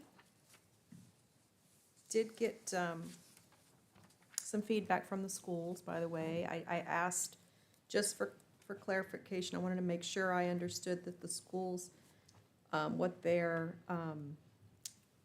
going to be paying, and I had them fill out my spreadsheet to confirm.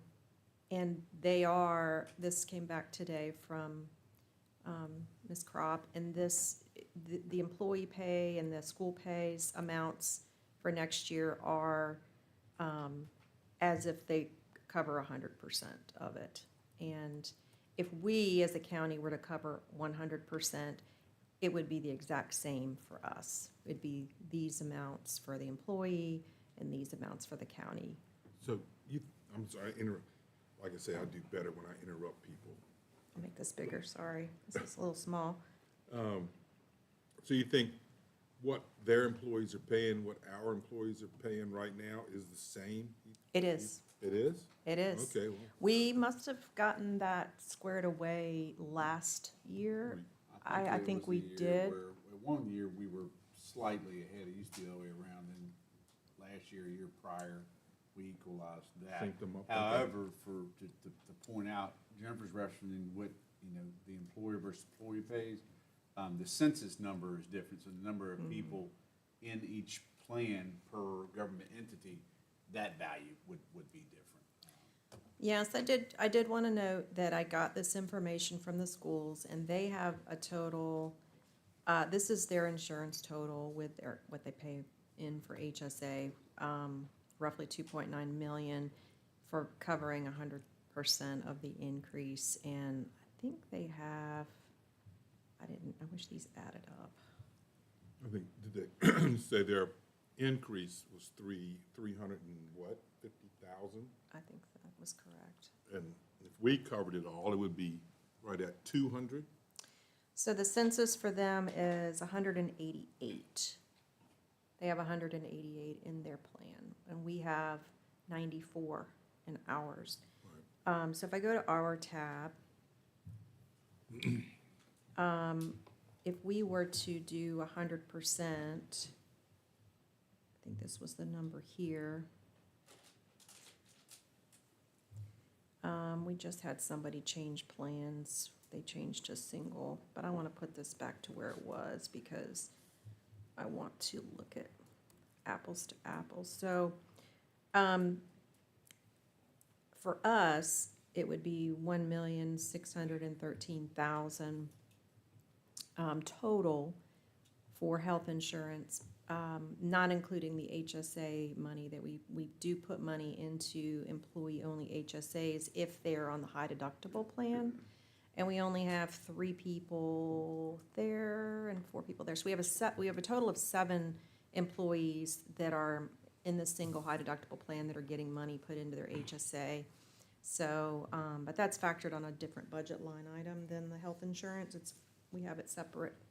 But it's $1,613,066 if we cover 100% of the increase. And it would put us in line with the schools, what the county pays versus the employee pays. And right now, what we have in the budget, we would have to increase the budget another $200,000 to be able to have it at 100% covered by the county. The increase and be in line with the schools would cost us another $200,000. So what I put in the packet is a recommendation of, and I set this up so that we could adjust percentages if we wanted to see what it would look like. But if you look over here in column W, and I'm going to make this a little bigger because I know this is hard to see. Obviously, this spreadsheet is not covering 100%. No, it's not. This column shows you what the increase to the employee would be. These are monthly. These are not semi-monthly. These are monthly increases. So at the very most, an employee, a family plan employee, would be paying $108 more a month in health care, actually $109 on this plan. The singles would pay roughly $50 more a month, and the duals would pay roughly $60 more a month, $50 to $60 more a month. And I asked Tilly to do 3 paycheck scenarios for me. Somebody making $48,000 a year, somebody making $58,000 a year, and somebody making $68,000 a year, just to see what their paycheck would look like with a 3% COLA and these new increases. And I have that. Let me see if I can find that document really quick. Here it is. So Tilly ran these numbers. We just put employee A, actually it was $44,000 salary. If somebody, that's their new salary would be $45 with the COLA, and they were paying $239 on a dual plan. Now they'd be paying $271.50. Their net pay would go from $975 to $988. Employee B making this $47,000, they'd go up to $49,200 in salary with the COLA. They're on the family plan. They were paying $392. Now they're going to be paying $446. Their net pay would basically be $1 more. And then employee C, employee only plan. So all 3 of these, their net pays didn't go down, but this is only a sample of 3 employees. It was close, but so I do want to note that this is just 3 of our employees, and I didn't go with the higher salaried folks, but I did these 3 salary groups.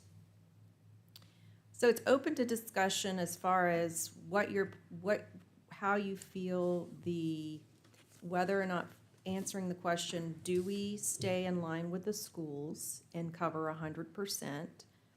And 2, if the answer is no, we don't want to pass on, or we can't add the $200,000 to the budget, do we try to become more standardized with our percentages so that the county pays a little bit more for the higher deductible plans to try to get folks to move into those plans, is one strategy that a lot of companies take. They will pay more, and they'll even put money in your HSA so that they can get more people to try to move over to those plans, because if you look at our renewal documents, it's 100% based on how much we pay in versus how much they pay out in claims. And if you have more people on high deductibles, they're not paying as much in claims because employees are paying the first part of those deductibles per year. So that is why I kind of tiered these so that the more expensive plans, like for example, an employee only, on this plan would be just at 86%, but a high deductible plan, we would pay 100% for the employee only. In the mid-tier, a little bit higher deductible, that would be the $1,000 deductible versus 500 was 89%. So I was trying to do it structured that way, so. What I would add to that, and that sheet Jennifer has up is perfect because, and I may have said this last week, but I'm thankful we have the surrounding counties comparison up there because, certainly you can say you compete salary, but public sector I always say that, and I started 25 plus years ago, and that at the private sector is, you probably don't expect Fortune 500 wages when you go to work for local government. The benefits is usually where you're there. True. And seeing, how we compete. When I look at these surrounding counties, and this is Jonathan, this isn't, you all make the decision. Certainly I always feel like we'll never be number one on that list. Unless we have some economic upturn and whatever, there's no way the level of commerce for Culpeper County, for example, it's just not sustainable to do.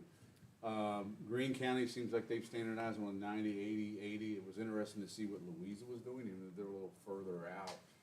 But as you go through this, the goal, and I'm glad Jennifer ran some salary scenarios, or the recommendation I would say to the board from me is, try to ensure that we do not shrink take-home pay. We maintain competitiveness. I asked Ms. Strother, who's our HR manager, I think she's been here 18 years, when's the last time the county did merit raises? So that's different than COLA. She couldn't recall in her tenure here. So there are other counties that do that, plus COLA, plus other things. I just ask you to take that into consideration. If when you get into these yes/no decisions on positions, capital, other things, certainly I brought it in a folded up sheet I started going through the other day. I think maybe some of those could help offset and balance your consideration of the health insurance, whether you want to be parity with the schools and pick it up 100 or a smaller fraction less, but those benefits mean a lot to the team members. Can I just ask a clarification? The numbers you just showed where using the COLA increase and nobody actually lost money in their paycheck, was that if we fund 100% like you were? No, that Which was that that was scenario? based on my recommendation scenario. What was the recommendation again then? Because It was if you look here, a single employee would pay about $50 more, a dual employee would be about $64 more, and then about $100 to $110 more on the families. So I picked one of each. I picked a single, a dual, and a family in that paycheck scenario, and gave them the 3% COLA, and then put those increased premium amounts in their check. right. So I guess that's why there is a COLA, right? I mean, I'd hate to say it that way, but it's costing the county, it's costing the citizens money to do this. And the other thing I do want to point out, if you look here at Culpeper, for example, not Culpeper, I apologize, Greene, they have the exact same plans as us, but I want to point out one thing. These are the exact same plans, but take a look at the cost of their plans versus what we're paying. And again, it's based on usage, different county, but, a single current, their renewal on a single is $881 a month. Ours is $1,049. I mean, we're, Claims. We're using more of the service? well, we're pooled with the schools, and I have asked Ms. Struthers to, work, to figure out, do we have to continue to be pooled?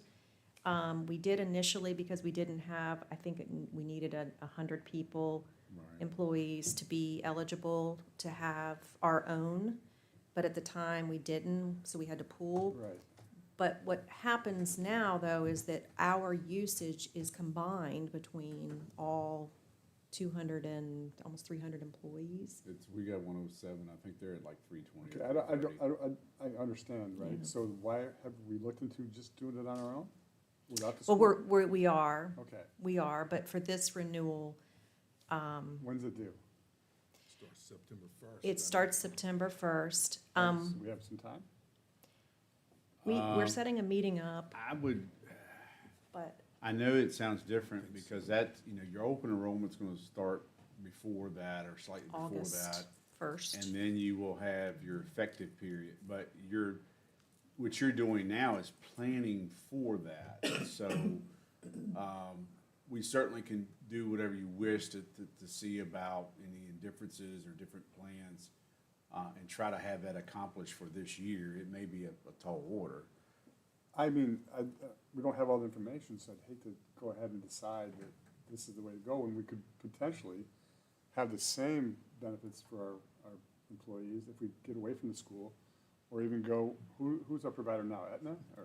Anthem. No, we have Or the Anthem. local choice, but Anthem too. Yeah, so what if we said, okay, we're gonna bid it out to Blue Cross or Anthem, or, that is Anthem, right?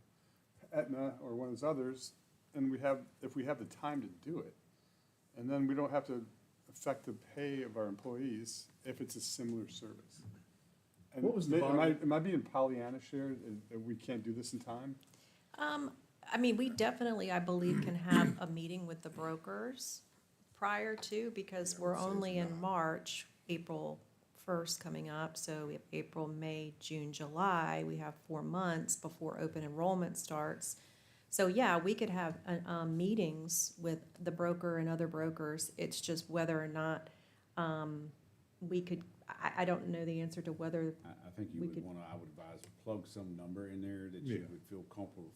Well, for the budget. Or, for the or budget. we just, for the budget, but Yeah. it'd be just a phone, not even all these meetings to find out, just a call saying, look, is this worth looking into, and what would your estimate be? Right. I'm sure the sales rep or whoever would probably give you that information. I mean, it's just, I want our employees that keep their money, but I also don't wanna have to raise our taxes for people that are out, maybe don't work for the county, and might be going, I don't have insurance, and why, and we're gonna do this. Or my insurance isn't as good as the county's, so I just want to make sure that our citizens know that we're trying everything we can to make this work.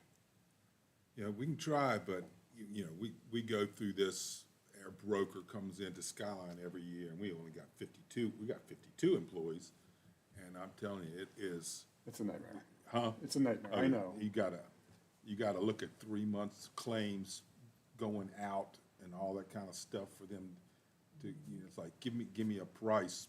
Well, We have that. where do info. I start? Do we have that from our Anthem? Would they Well, know they won't, huh?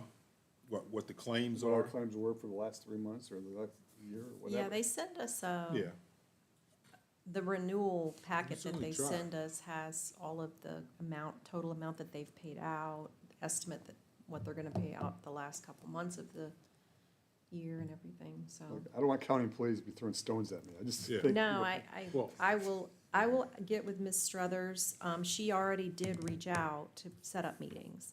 So I'll find out on that, when we can meet with them and how quickly we can meet with them. And I did ask her to follow up with, TLC, I think it's in Choice, the local choice, and ask them, can you run our renewal rates without the schools? I wanna know Yeah. if that's possible, because they say we're together, but we're not. We have different tax ID numbers, all of this, so I'm confused as to why they can't look at, and who knows, if they run it separate, it may be worse for us, I don't Right. know. But it'd be good to know. So, but it would be good to know if it can be run. And the numbers, separate. your recommendation, I think, is fine to plug in now. But, I mean, I think you did a lot of hard work, and I think that's something that's fair. Well, when you scroll down to the bottom, is that what it shows, the 200,000, the 156? Well, we haven't So- factored in the other thing, Mr. Chairman, I think you're getting ready to allude to. Yeah, yeah. So I have had to update this, Okay. because I just got new information on a couple things. One thing I didn't factor in, we have 4 county employees that we, reimburse the school board for paying their premiums because their spouses work for the schools. And those are all for family plans. And if they do the renewal rates the way they're doing them with, they're picking up 100%, that's an extra 93,000, or that's not an extra, but that's 93,576 for those 4 county employees that we would reimburse the schools. So I hadn't factored in that whole amount when I initially did this analysis, and now it's factored in. So the projected increase to the budget using my recommendation is actually not 111, it's 156. Ms. Okay. Bourne, is that before your other note about the school board budget? Yes, down here is a note for, So I think, Mr. Chairman, that, that's. Yeah. that's fair. from, that's me tell your you. note. Tell you Might make about this that. more favorable for you all.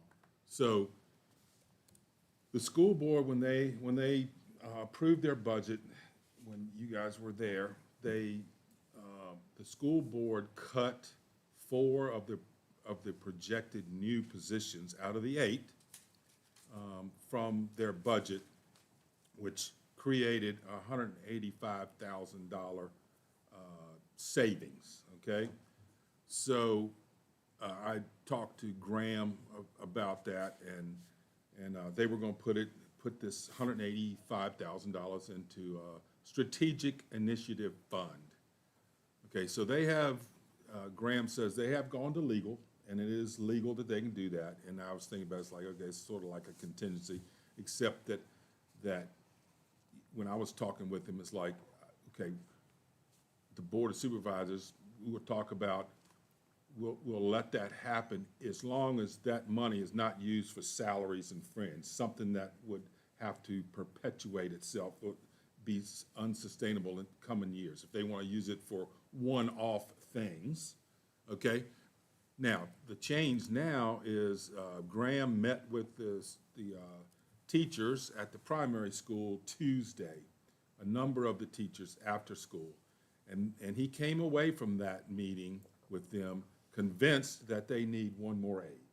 Okay, so it's going to add back that aide, and that's 35,000. So now we're left with 150,000. Okay, so we were talking about, okay, we'll take 75, they'll take 75. So he said, I know you guys need some help with the insurance, so y'all keep 75 of it. So when we get to the school board budget, we'll cut their amount by 75,000 bucks.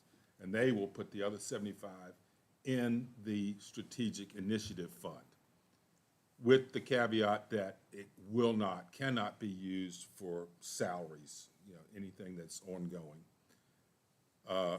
2 of the school board members that night said that they wanted to see a policy written or something written from the Board of Supervisors also, saying that at the end of the year, the Board of Supervisors would agree to give them back the money that they turn in at the end of the year. Well, I've thought about that, and my proposal to you guys is, I am not in favor of that, because that is obligating future boards, and we don't know what the future brings. However, I will look all the school board members in the face and the superintendent and say, you look back over at least 6 years, maybe longer, Mr. Weekly, longer than that, and every year, this Board of Supervisors of Madison County has rolled that money back to them for CIP use, which they're always going to have CIP needs. So I think that is a fair thing.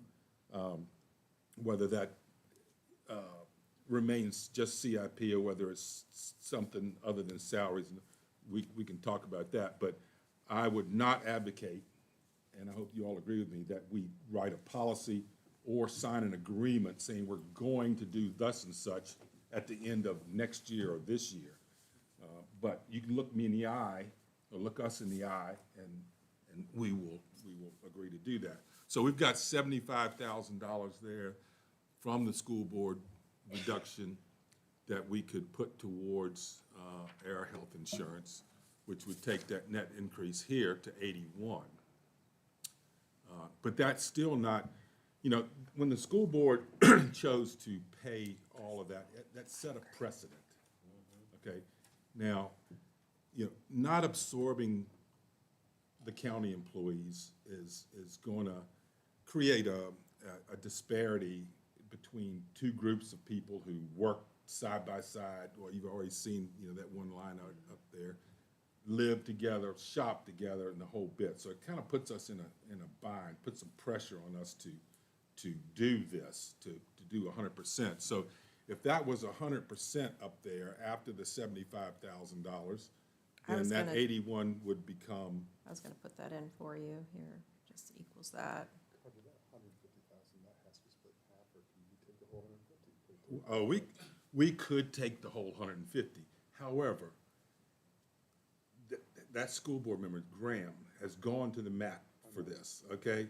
And if he chooses to do that, I'm not inclined to take the whole thing.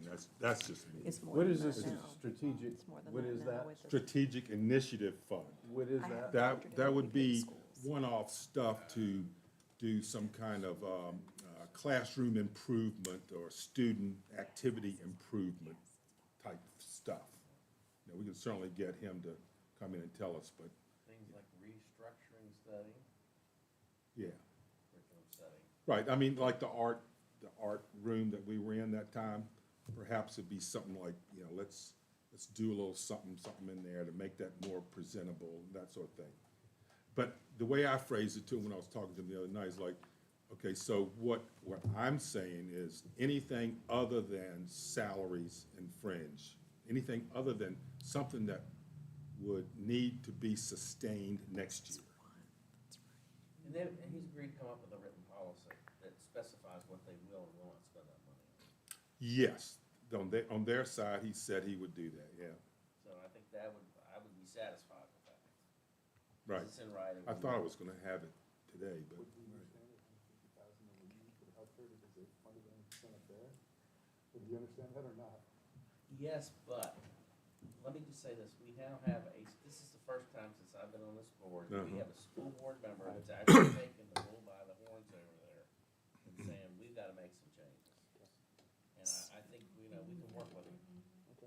But I know he's talked about some of these strategic things, and a lot of it has to do with reduction in costs, improvement in student outcomes. And, I'm willing to take a chance on it. We don't have to do it, it's not something we do, you know, we're not locked into doing it in perpetuity. right.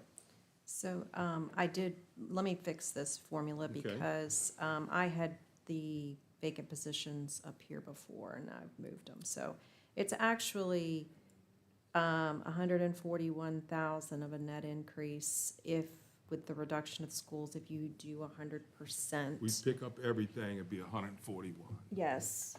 And it would have only been 111, but I had missed what we reimbursed the schools in my initial.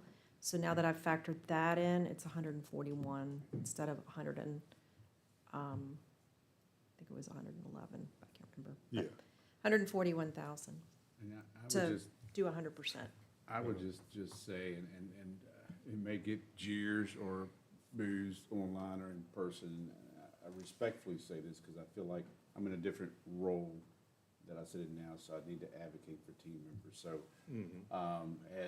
and I think good team members that provide good service for this community, is that if you can find a way, and I know you're making a lot of adjustments today, we haven't even gotten to the positions, we haven't gotten to the capital, that may make a decision or different opinion for you. But certainly, if I had to advocate anything out of this budget, if you were slicing and dicing different areas, would be the 3% COLA and absorbing the health insurance. Yeah, So that's- I just respectfully, but I respect both sides of the issue. You have a job to do. You're elected by the citizens who pay for these services. But I would be remiss if I didn't advocate for our team. So that's my last statement. Yeah, and I'll just make a couple, and first of all, alluding to that, I mean, my priority is to take care of the people we have versus adding more. I mean, I'm not saying that it's justified to add more, but we need to take care of who we have right now. With the school system, we have got to coordinate with them on this health insurance policy. Whether we do a different plan, whether we do a different increase structure, and I think that's something that Graham's committed to. It's another reason I support Graham. Before that decision gets made on Yes. their end. But, you know, one of the things we need to keep in mind, and this is, Judd brought up a good point and why this needs to be researched. I mean, if we separate from the school system and we're out of their pool, what happens if we have an imbalance where we have several county employees that pull a lot of money out? Now, we're gonna be in worse shape than if we just stayed in that larger pool. That's kind of the numbers I'd like to see. I mean, it's a double-edged sword. Yeah. So I'd like to see the 141 go into the budget for now and see how it falls out. I'm good with that. It's not the final decision, but it's where we're at placeholder. All right. All right, well, we have an hour before 6 if you want to get started on the questionnaire. Anybody like another? Do we need a goodie break? Before you get, or you need a break? Okay. Okay, 3 minutes. I gotta see the score there. Or until you get back. You're late.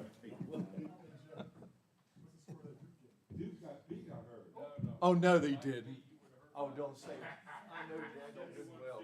They were playing at 16 today. We play at 6:50, so you gotta be done by then. Down at 11. Carolina. My brother sent me the score, I'm like, I gotta be there. Yeah. Go out. I mean, hey, you know who we're playing? We played this year. VCU. Well, they beat. And you're coaching. I don't know. 16 of the last 17. I saw the score, I'm like, I must learn something from Jim Boeheim. Trying to save us. No. Yeah. I did too, but you know, first all around.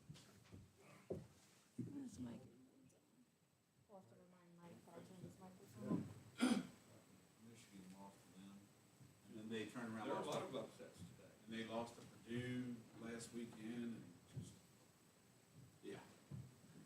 So you all don't have VCDL on the, No. they hand out taxpayer money?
You want me to leave it on or turn it off? Somebody's complaining about you. When we went to break, she just turned them off and she muted. But you So do need to- technically you're on break, y'all but do now need if you'd use like to the talk. microphone. Oh, yeah. Yeah, you're talking about frustrating is when you're at home trying to listen to one of these. Well, you're the biggest culprit today. You are lying a story. You turn around and talk to them, you can't hear. Oh, Yeah, I did get a request to make sure that we're all using our mics. Someone that's online Okay. can't hear very well, so. All right. okay. All right, we're back, and so now we'll move to number 4 on the agenda, Department New Budget Requests and Capital. All right, Mr. Chairman, would you like for me to show you where we are with opening balance appropriation at this Yeah. point in time prior to making these decisions? Yeah, let's do that. So, after putting in those outside agency amounts, and this is before capital, There's no capital rolled into this at all. there is, the CARP is not in here, the capital asset replacement requests are not in here, no. So right now, prior to those, we're at 1,694,996 in needed opening balance appropriation to balance the budget. Got it. Okay.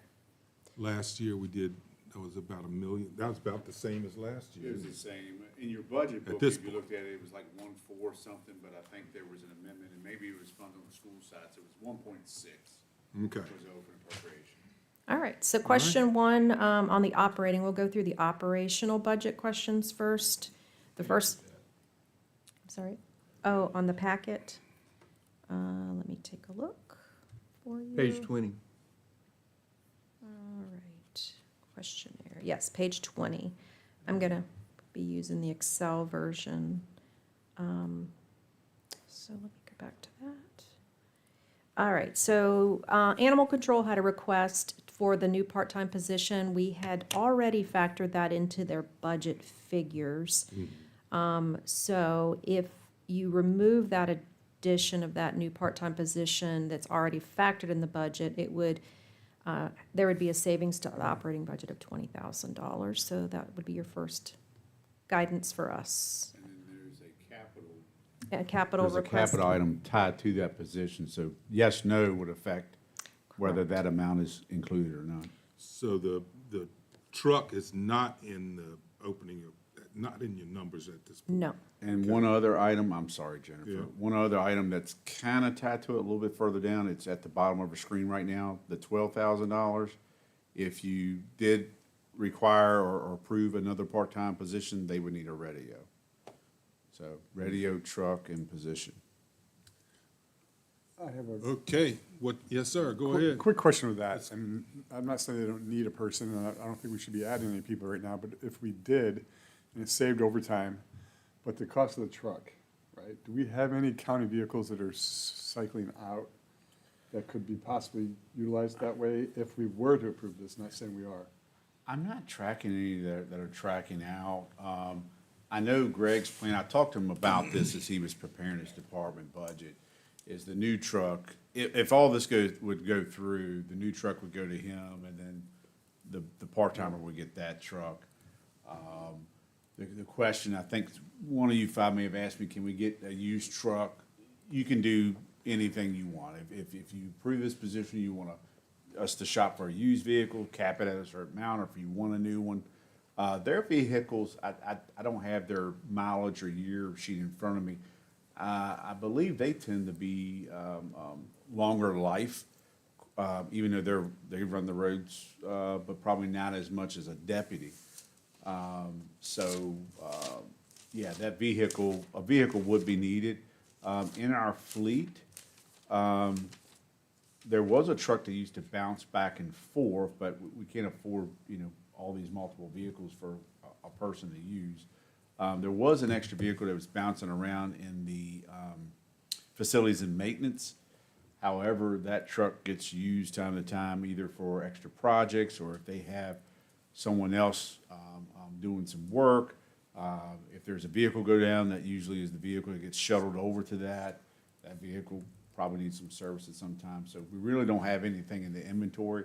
Their vehicles are also sized not only for carrying animals, you certainly wouldn't put a horse in it, but you have to be able to pull those animal trailers. We do have corral panels and things in the trailer if you ever need to use it.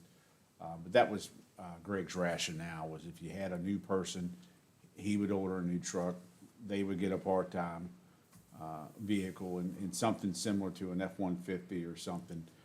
You may get by with a Colorado, I don't know, I have to check the gross weight on those trailers.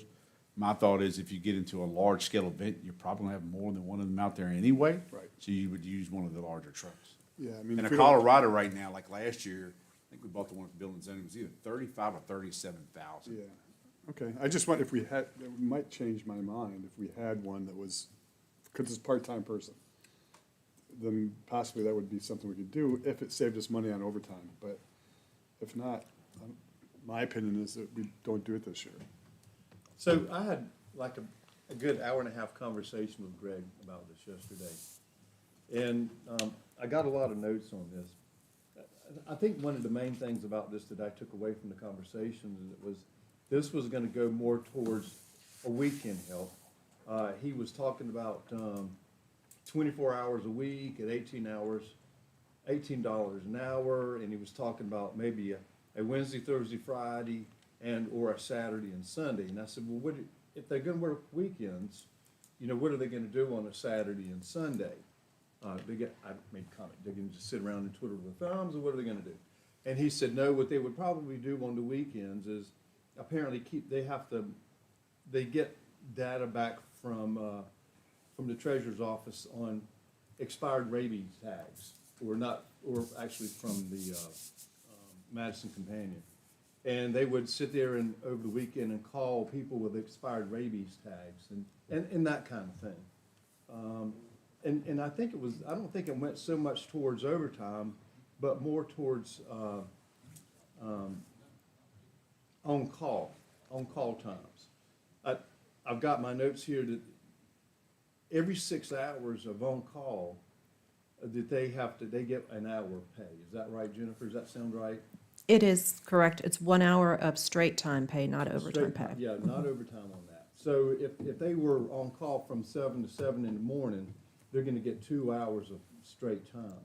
And this was basically to cut down on the 2 guys that are there, in their on-call time, and give them a break for weekends. They basically get their weekends off, kinda, and help out with during the week on-call times, is what I took out of this. So this part-timer's only gonna work on weekends? No, but he's gonna have them work on weekends, which gave me the idea of maybe trying to share this with the animal shelter position. You know, because that position is right there too. I just started clicking with that one. Because they've been in the same building, why couldn't they share that same position?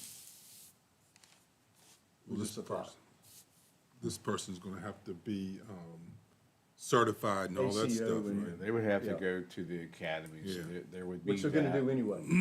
Yeah, they would have to do that regardless if they were single or dual use, staffing. I do know, in agreement with Mr. Snyder, because I've talked to Greg about it several years over, is the on-call, amount of time. We're a little bit unique. I don't know if Greene County is the only county similar to us, but a lot of the counties, they have animal control under their law enforcement, under their sheriff's department.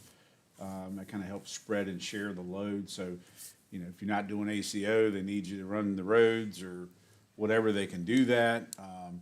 You know, the sheriff has at times, but they're limited on manpower currently. You know, we've asked, hey, can you help? I mean, certainly we don't expect that during business hours. If it's 2 o'clock in the morning and there's not a lot of going on here, you know, there's a cattle book that we maintain at dispatch that's got a list of farmers and all that, you know, who has these animals to get them back. So, but, you know, with them being shorthanded, it makes it hard. So it is the on-call that seems to be wearing, not only on our longtime employee, Mr. Cave. We've heard that in the last 2 animal control officers. his W-2 showed that he had $13,000 in overtime. And so you could, I guess, so I was mistaken a little bit when we talked about, if this would go into overtime, it might show off that 13,000 for him. And that extra vehicle is a take-home vehicle, and that's why so they can't, I asked, can you leave one of the trucks there over the weekend? Well, they use these, and I was thinking, well, why can't one of you leave a truck there? You know, because they all take them home in case they're on call. If they're on call, they need to have a vehicle there, so they don't have to, if they get a call, they don't have to go back to the shelter and get a truck. Right, but if you're not on call, you don't need a vehicle.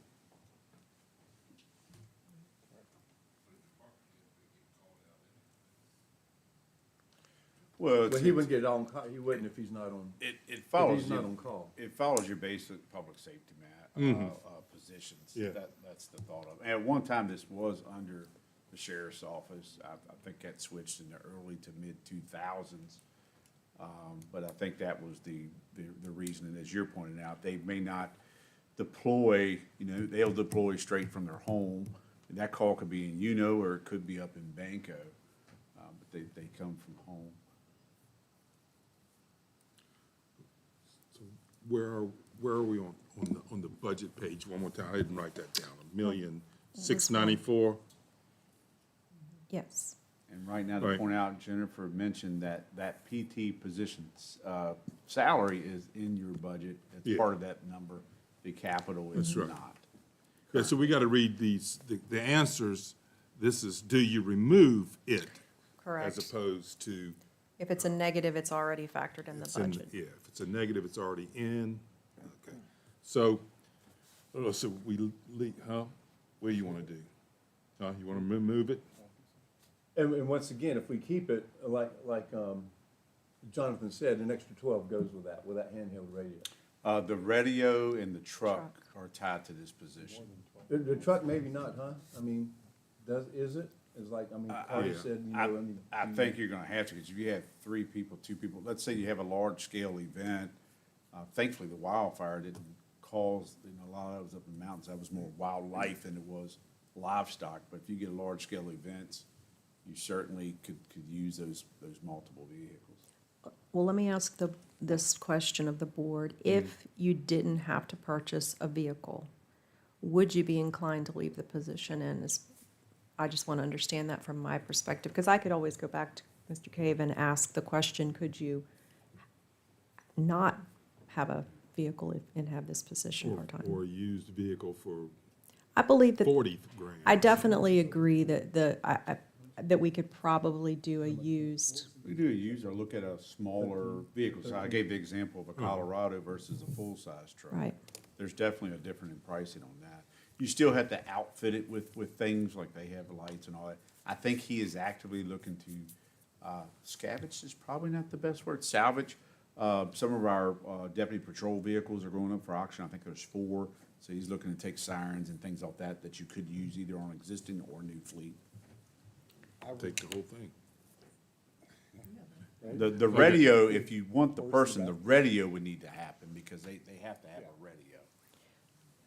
So, If we didn't have to purchase a vehicle, I'd be okay keeping it in, especially if that overtime that Greg is doing was 13,000, and what about the other employee? How much overtime is he getting? He wouldn't, he's part-time, he wouldn't be getting overtime. No, not the new one, but the one we just hired. Yeah, The one the we other replaced. full-time. There's a certain component there. well, I would like to mention too, since Greg did his budget presentation, we were able to update his budget and it reduced the budget because of his new employee doesn't take health insurance or doesn't take the same. There's a savings on his There's budget 10 too. grand But there. I don't know if did he factor in any assumptions on the academy and outfitting? he this did, individual? he Okay. did. All right, so y'all want Can to, I speak to the academy? So for the money that he got back from Ian, that would go to the new guy, So we would have to But- do a supplement. but not to the part-time guy. It would go, Ian's money back that he didn't stay the 2 years goes to Devin to pay for that. We'll have to Because talk he to, wasn't here for 2 years, so yeah. you got the money back for this education. Right, we'll have to talk to Greg, because if that check's been, it's probably at the treasury, we'd have to do a supplemental to move it back into that budget. All right, so anyhow, y'all, shall we leave it in there for now, and this one we might have to come back to? And Yeah, if we get an Okay. answer. can we I'll just put change- no for now and we can come back to it. Can we change the? So no meaning we're not taking it out Right. at this point in time. We change the capital request? And the capital, yeah, I can change the amount. I'll put 40,000 for now. I think that's a good amount for a used. Yeah, used, or like I said, a smaller, Okay. I'll vehicle. put, I mean, what we have to remember is this, even with Okay, go used, back. whatever mileage is on the trip on that, that's the mileage on your suspension and all. So sometimes this truck doesn't always travel just your regular roadway. It goes off-road and wherever some activity that shouldn't be occurring is happening. So it's not just a, But Greg told me that his truck is a 2016, and he's got, like 150,000 miles on it today. So it's Yeah. little mileage. And the other truck is a 2018, and it was about 120,000, I think, is what he told me. so I think we could look at either a used or a smaller truck for, as new. Again, I think we bought that crew cab, building vehicle for like, I think it was 37,000 or 36,000, something like that. We Okay. swap trucks on the weekend, how's that? If we do Um, that, I'd consider it, but All I right. don't want to buy new, Huh? I don't want to buy a new vehicle. Right. All right, so we're gonna, animal shelter was next. Okay. Do you unfreeze the second part-time position not currently in the budget figures? That would increase the budget $15,000 if you unfreeze that second part-time position. yeah, I'm a yes. Unfreeze it. I'm gonna ask my question again. These two these two part-timers need to stay apart? It's just, I'm just I- throwing that out there. I would recommend it, only, another reason to recommend it is because you wouldn't have to pay the benefits. There'd be, the benefits are pretty costly for a Okay. full-timer, so I would keep it part-time. Yeah, that, and we've tried to say, I've heard this before, we had a person work in the animal shelter and they were certified. That is a true statement. What I don't have is statistics on, did they run calls, how many calls, was it a savings? We don't have that. And I think, there wasn't a lot of use of that. So, yeah, we definitely want to stay away from additional benefits if we can help that. Certainly this unfreezing of that position, I think that's a 16-hour position. Yes. That's how she would plan on using it. That was there, it became vacant, it's hard to fill, just so having that position was vacant during the budget, and as a cost-saving measure, freezing was determined. You have, as far as your staff effort out there now, you have two individuals. You have a full-time, which is the manager, and one part-timer. I don't want to play the heartstrings here, but if you get into any situation, health or leave or whatever it may be, it puts a strain on the operation. So at one time, I think, when I came on board, I think there were 7 part-timers. They've been cut down significant. I think I gave the history last time. Even the manager was part-time once the operation was separated. Then it was, all right, hard time finding the manager, and there's a lot of responsibilities. Let's give up another part-timer to convert that to an FTE. So that's some of the history, but we're running pretty lean out there. Again, that's not asking, it's asking for funding for it, but it's not asking for new, it's just a request to unfreeze to make that a little It's good to easier have- operation. It's good to have redundancy. Right. Right, so I hear a Okay. yes on that one. Okay, we're a yes? I am. Okay. All right. Commonwealth's Attorney, do you approve the request to convert the part-time administrative assistant position to full-time status that's not currently reflected in the budget figures? That's $21,000. And that includes fringe, you think? It does. Are We going skip just to commissioner revenue? If I may, real quick, are we going just left column, or are we I gonna was go left gonna and right? stick with the operational Okay. budget Okay. first, Perfect. if Yeah. that's perfect. okay. Totally okay. All right. I tell you, this is tough. We agreed to add a third attorney to help out up there, and we ended up paying them $15,000 more than what we had decided on. And then doing this on top of it, it's kind of tough, but. I don't know. So this position Thoughts? was basically to help review body cameras and stuff, is that right? No, No, Oh, that's it's the not? third attorney. this is an That's what the existing third- administrative assistant position that's part-time. But that's what the third attorney was for, is that Oh, correct? Oh, the third attorney. has a Yeah, lot the to third do with attorney that. has a part of it, yes. But this part-time actually, is this the part-time to full-time request? Yeah. So this is requesting the administrative assistant, to move them from part-time to full-time. So this 21 is counting fringe and all that? And it's just adding to what she's already making, right? I have a question for Ms. Warren. I might have missed it, but Ms. Warren, as you're running those Ys and that Y and N in that column, does that automatically readjust the bottom line? Yes, sir. Okay. But it's kept it the same so far, right? No, it's changed. It's at 1,761,000 because we've added 15,000 to the budget. Yeah, so she has that budget tab, pulls from your other tabs. Say, what, could you insert another line on line 1 and bring that number forward? Just say equals budget line. I'm sorry, say that again. Insert a line above row 1. Insert another row Okay. above 1. I don't have my mouse, so give me 1 second. Insert. I'm used to doing this with my mouse. I know. I don't see the insert row. What are you Just trying- right click, insert. It's not working without a mouse. What are you wanting to So you can see accomplish? a running total at the top of this sheet. Oh, I see what You you're you saying. insert one row and then. Oh, yeah. Well, we could do, you want to do the running totals here. I know, but you gotta scroll down every time. If you had it at the top, you'd see Okay. it, you'd see it roll. Gotcha. Okay.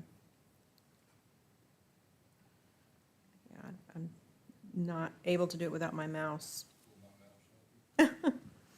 Formula data. Can't right click with the And it, pad not on this MacBook. I don't, Okay. That's your problem. yeah. Insert, here we go. Maybe this is it. Insert rows, sheet rows. There you go. All right, so in the B1, Okay. under B1, just say equals and go pick that number up You want to pick the bottom number up? from the Gotcha. budget, yeah. Or do you want this one? Yeah, is that it? That's Yeah. the same as the budget tab, 01 budget tab? Yeah, why don't we pick this one up? Probably would be best, but it is the same. Okay. Okay, that's a good idea. So let's go back to that, Oops. and I'm gonna do equals that. Okay, and then Down. I'll, Down 1. You still got the 15 grand. yeah, that's what we want. You want to see what it's adding to the budget? Or you wanting No. to see the amount I of want to see the the opening? total. You want to see the opening The balance appropriation? 1,764,000 or whatever we're at. Gotcha, okay. There you go. 761, that one. There you go. Okay. Now I Y'all see what you're trying to accomplish. Okay. All right, so let me freeze the top row so we don't. Okay. There you go. All righty. So Commonwealth's attorney, part-time to full-time, what's the pleasure? Clarissa was talking about how valuable this person is as a part-timer, right? Mm-hmm. And we hate to It's been here 7 years or something. And she doesn't need to have the insurance, right? If you go to No. Doesn't look like it. time, there'll be other things, right? It would just be VRS, the VRS. FICA, well, FICA you Well, already FICA paid. you're already paying, but it would be the additional FICA, additional hours, and then just the VRS. And life Okay. insurance. All that's in All right, that so we go with the 21,000. yes for Mm-hmm. now. Yeah. Okay. Okay. All right, EMS, do you add 12 scheduled staff hours to each shift not currently in the budget figures? 163,000. My opinion is no. Noah admitted, he said, I don't even know how this would work. And we asked him to prioritize, and that was at the bottom, so, yeah, I say no. I've got a no in mind. Yeah. Nancy, you a no? Okay. Okay. Community paramedicine, do you remove the community paramedicine program already factored into the EMS budget figure at 111,527? Or do you, if you keep it in, nothing changes? Why would we take I it say out? no. Huh? Why would we take it out?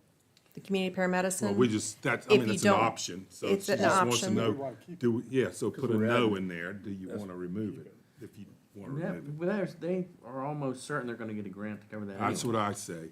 I Yeah. bet Mike $100 the other day. But they'll get a grant on that? Huh? You said you bet them $100, I they'll bet get him a grant on that? $100, yeah. You might wanna take some of that action. Then the Pally Market? So anyhow, I say no. The answer to that one is a no. We keep it in, yeah. And that number reflects the new FTE backfilling Correct. that position, and, okay. Correct. There was no vehicle tied to that, correct? No. Okay. The next one is the new one for information technology that I'm gonna let Jonathan speak to. Thank you. There was a slight change in my apologies, we never attempt to keep, just add some more money. So I just want to run through this real quickly or at whatever speed and questions you may have. So the FOIA, Brian and I met with Kim and Alan recently, and definitely our FOIA volumes have increased. The amount of time, I think we've gone from like 20 requests when Kim first started. I think we were at 72 last year, and we're set to outpace that this year. And that sounds like, well, hey, that's in your normal job. Well, that technically is correct. It's just the amount of time and all to do that. So we would look at our time. We also look at is there a more efficient way to do this? They looked at two different companies. The recommendation is just FOIA is the name of the service provider, which is a part of MCCI, which is a vendor that has our Laserfish, so it's already a contract. I don't know if you have to make any decisions on this today. I would recommend leaving the number in there in the budget if you choose to, because if you would like to have a presentation on this, certainly Alan is prepared to do that. How this was streamlined, and Kim could help pinch hit some of that. There are some good features in there. Redaction makes that process easier. I remember sitting in a room with Sean Gregg for 4 hours when we were being sued about Crittlersville, figuring out what we need to redact.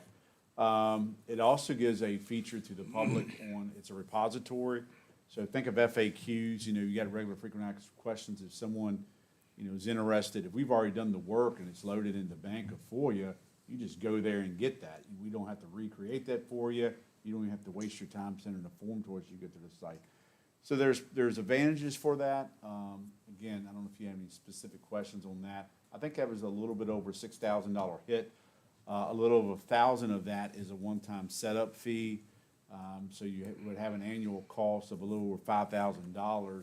I do believe at some point they would have an annual increase. Most company or service providers have some 2, 3, or 5% annual increase. The other part of that $17,000 number, and I think that's the biggest portion, is a little over $10,000, and I would call that a need, not a want. The digital accessibility consultants, that's working doing ADA for our website. I learned a lot more than I thought of. Like, it just, you have to have a website. What is all these features? Well, that's actually an ADA requirement. So I would not suggest you walk away from that budget request because there are things that we need to do to be compliant. If you have certain questions on either of those, I will attempt to try to answer that. We also have Ms. Turner here, who has been involved firsthand as well on those two categories. But those were in addition to the original department budget that was put up by Mr. Berry during your budget work session prior. All right. What does everybody think on that one? Sounds like, Sounds like we need it, but Yeah. Every time you add more consultants, that's always a red flag. The word consultant's a red flag for me. Yeah. I used to do that. I remember And if you would like me to ask Mr. Barry to be here next work session, he did say, you know, he could come today, and then I was like, I think I'll cover it. But certainly if you have anything that's bearing, we can bring them back in here. I trust you on this. But the ADA is definitely, I would say, if you're gonna weigh out either one, you need to do that. I don't know when that compliant timeline is. The answer would probably be now, but. How much was ADA? Did you know it was 10,000? 10, yeah. it's a little over- 10,000 was the Just estimate shortly over 10,000. for consultants. One thing we may want to do, now that you brought up ADA compliance, because it's my understanding that the school board's website is non-ADA compliant, and it has usability issues too, putting it politely. I'm wondering if they maybe shouldn't talk to them and see if this isn't something they could participate in with their budget, because, that's enough. Yeah. Just suggestion. We'll check on that, sir. We already have a seat at the table in their, what do they call it, Technical Advisory Committee.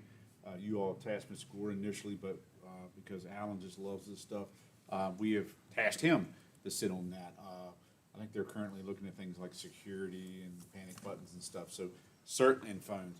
So certainly we can do that. Thank you for that. I didn't realize that. And let's see if there is a need and bundle, and if that means discount, that's great. So we'll check on that. Yeah, that was mentioned by a school board member at the last school board meeting. Okay. They were not ADA compliant, and I haven't tested the site, but I would imagine they're correct on that. All right, we will make that a priority this week and have an answer for you by next week. And just so you know, next week, based on your answers, I'm going to present you with a draft budget. And at that point in time, we can talk about all of these things all over again and tweak them again. So really, tonight is just about making sure we understand what your priorities are for the draft budget. But we have plenty of time next week at that meeting to make some more modifications if we need to. So I'm going to put a yes on that for now. Is that? Yeah.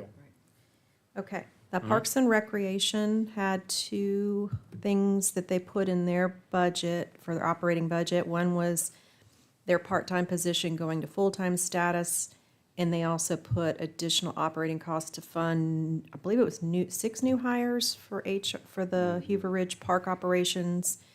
I separated those out for you to say yes or no to, because you could say yes to the one and no to the other. But Kiara, is that her name? Kiara is currently part-time or three-quarter time, and if she goes to full-time status, that's a $26,000 difference on their budget, and then the 6 new hires would be $58,000.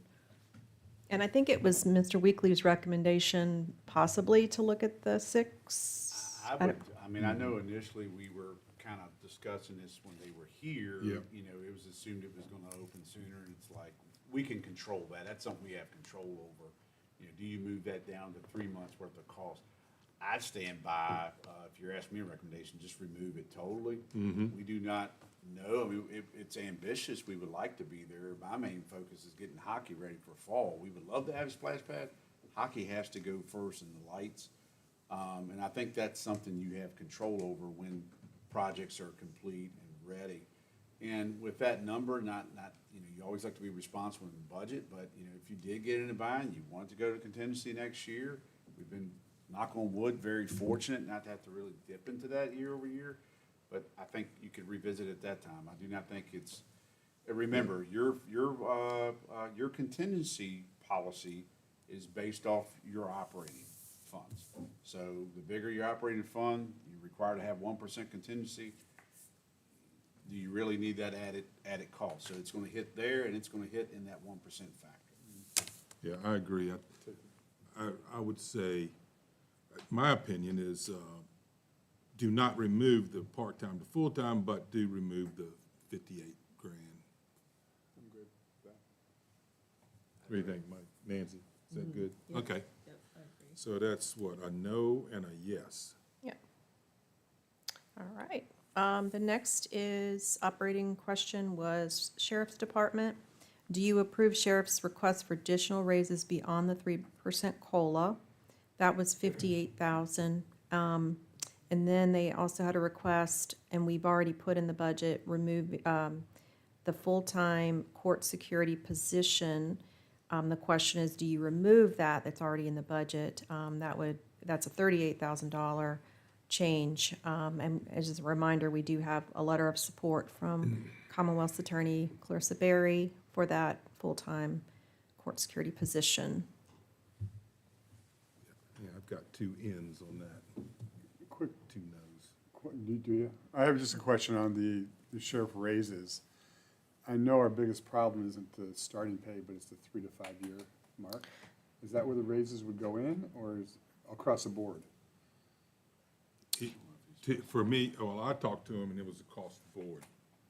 Across the board. Probably not across the board, I'm not for that, but if it's to try to retain those 3 to 5 year officers from leaving to higher pay, I would consider whatever that number would be. Well, I think, wouldn't that play into the merit increase policy that would be up to him, Mr. Weekly?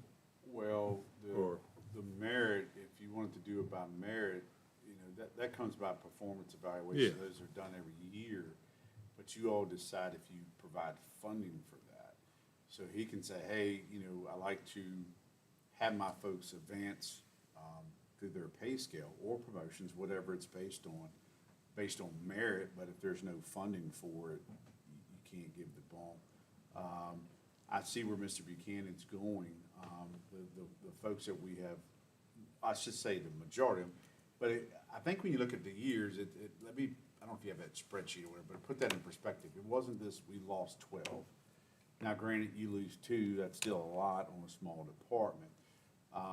But certainly I hear your thoughts, sir, is don't put it in, you know, these new hires, because I think that's around 54 or so right now. And then when you graduate the academy, you get like another $1,400 bump when you come out. So I think we do. And I hate to like compare ourselves to other counties on a Right. whole, but when it comes to our employees, they could jump one county over for a significant pay increase. Right now, our starting pay is almost equal with the surrounding counties for our sheriffs, deputies. If in 3 to 5 years, we're not though. I don't think. I think we're lower for a 3 to 5 year. I think that Major Estes, when I asked that question, I think that was his main response was that the starting pay was good. It's the future out year pay and for those existing deputies. It's not even with the surrounding counties what they're doing. And can the board like say this is where you can spend this money if we gave it to you, the raises, or not? So the way I see that, I'm not handing right, but the way I see that is, he's constitutional office, you have the purse strings, you know, you would want the both to have this agreement for that. So if you're saying, hey, we're gonna give you X amount of money to do additional, we want it in, say, year 5 and out employees. And that would change that number. I was shocked that number was only 58,000, not more. But certainly, we can have that discussion. I would recommend we have that discussion with them, you know, ASAP, probably this week, you know, instead of the all-across-the-board approach. I will say on this, not to discourage or encourage, either way, it's your decision. If you make adjustments to this department, I would say that, you know, we may want to look at others in other years, as far as increase, because when we did, I'm going off memory here, we can give you the compensation study, I think from FY24, that showed, in my opinion, the department that was still lower, but you can only raise so much at one time, is dispatch. Out of all of the departments, they are extremely low when you're comparing the other counties. That doesn't mean don't consider this. I hear what you're asking, and I'm happy to take that to the sheriff, and we talk about it and bring it back to the board. Just, not to interrupt, but the money that we would lose was a 3 to 5 year old, 3 to 5 year veteran is much more than what the raise we would give them to get them up to par with the other counties. I mean, you're losing a lot of institutional knowledge, you're losing like somebody with experience, and that could come back and bite the county in the butt someday too. you have some young deputy makes a bad choice, when you have somebody that has 3 to 5 years who would still be with us if we paid them, might not make that bad choice. Yeah, we can talk with them, all of because them. I would imagine It's there's at all but least the a new. minimum number they can run. So first thing comes to my mind is just like EMS, you have uniforms, you have academies or training, you have,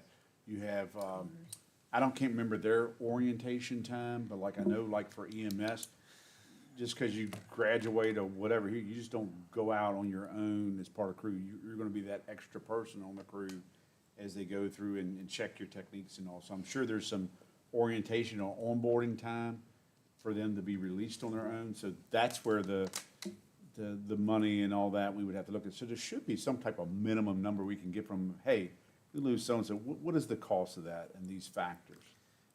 But what I'm hearing, sir, just to be correct, we want to factor that in, but also have a conversation with them. Hey, the board hears you, but the board hears you as this is affecting people, after 3, maybe 5 years. So instead of your approach of 6% across the board, can we have a conversation about those out years and then the cost of those folks when they leave? And that would help you in decision. So, two things I want to mention.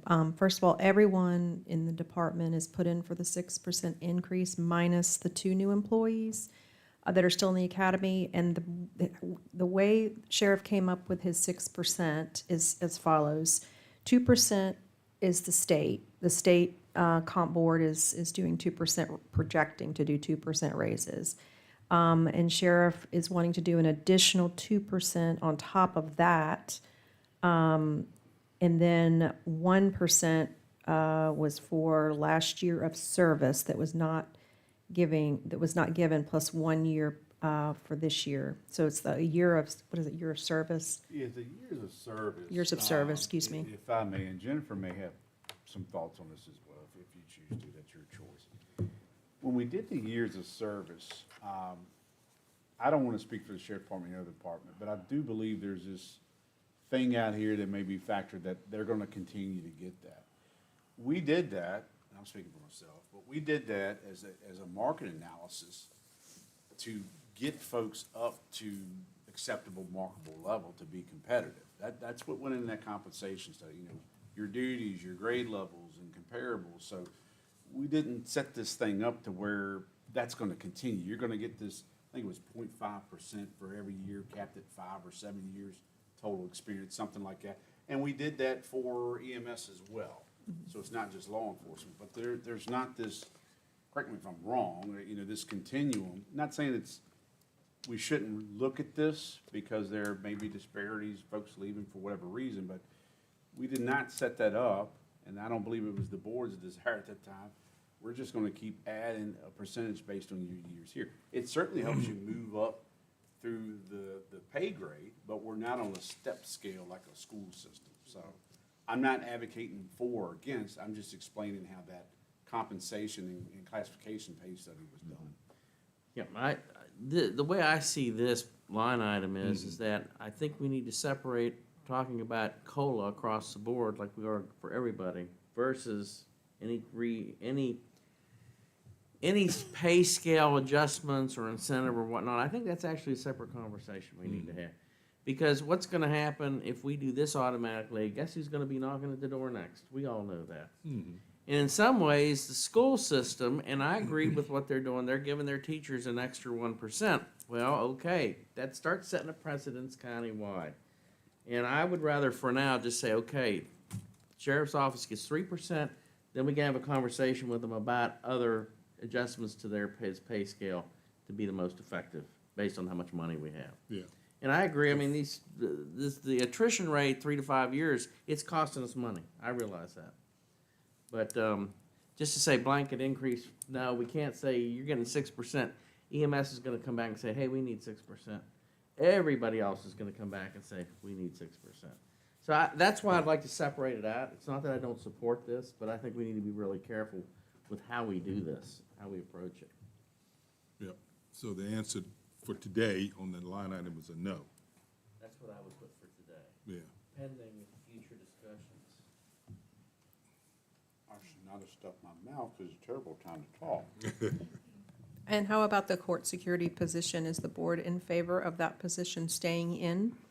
I think we don't have really any Right. choice with that. Yes on that one. Yeah, Okay. they So that's definitely a need That's a that. no. No, Yeah. we don't remove We it. don't remove it. May I Okay. go back to the extra Correct. raise? No, we don't remove it. Recommendation by the sheriff? So I understand a no. Is there any messaging or any conversation you want me to have with them? Besides, we're not looking at that now. Do you want me to bring any information back next week? Because I need to make sure I'm capturing what the board's telling me there. No, what I'm saying, Jonathan, is that I think for the line item COLA, that should be separate from anything else that he wants. Okay. And that should be separated out and justified. And the reason I say that is we don't want to get into this situation where everybody sees the sheriff's department and get a 6% COLA, and they're like, how come we aren't getting it? I mean, I think he's justified in what he's trying to do. I don't disagree with it. But we're just gonna have to, I think, present it better, message it better. Let's ask, oh, go ahead. Well, so my Ask question him. is, when do we, I do think that we need to do something with those 3 to 5 year deputies. So when do we do that? Well, my suggestion to Jonathan would be, you talk to the sheriff, you ask him, right, how he would like to see this rectified. So What about if you're 60? that's- Get- that- get that's what- his- Everybody underneath you's getting it. That's what Jonathan's question was, or what does he do now, right? That's what and I just I would said, say yeah, ask him what he wants, request, ask the sheriff. My recommendation would be to ask Major Estes and Sheriff Weaver to put together a proposed policy Yeah, Right. on increases and present it. And why we need it. And How much of that is present it, exactly. I need to ask them to come. And how much of that is the incentive stuff? I Right. think that's the best way to go after it. yeah, It looks better in the budget. but we don't do the work, let those two do the work. Okay. Health insurance is the next question. We have two numbers. We have picking it up 100% was roughly 200,000. I think this is before factoring anything with the schools, like a possible school reduction, and then the scenario that I presented was roughly 111,000. So now we've got a number of 146 instead of the 200? If you reduce the schools. Yeah, which we will, yeah. Right. So you can change that to was it about 146? Yeah. I believe so. Let me pull up. Something like that's close enough. It was 141. I'm sorry, Miss. Sorry. I didn't mean to interrupt. Oh, No, you're good. I apologize. I'm thinking about eating more cookies, that's not good. I'll be happy to send them down your way. No. I don't wanna go that fast. So what we're looking at is, under your original proposal, the increase would be $111,640. And if we do the 100% with the pullback from the schools, it's about 143,000. Am I correct now?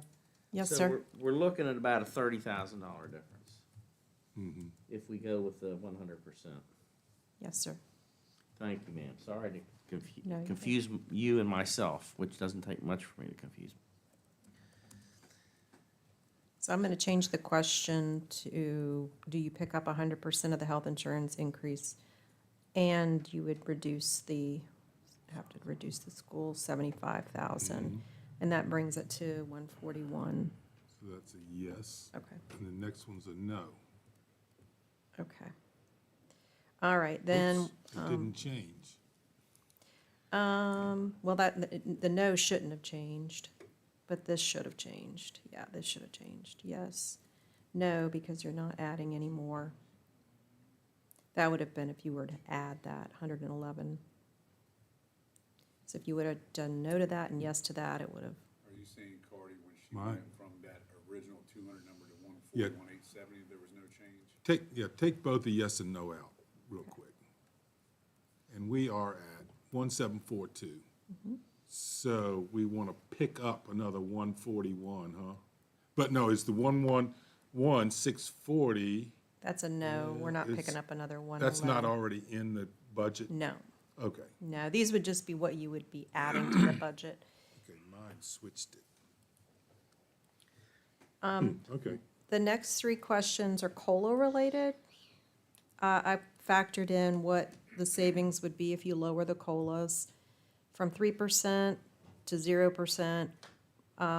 That would be 270,000. I'm not recommending that. 1%, lowering it from 3% to 1% would be 180,000, and lowering the COLA from 3% to 2%, which is the state's proposed budget, would be a savings of 90,000. When you say state's proposed budget, what do you mean? For the comp board, I apologize, the comp board positions, the proposed is 2% raises for comp board positions. I should have clarified that.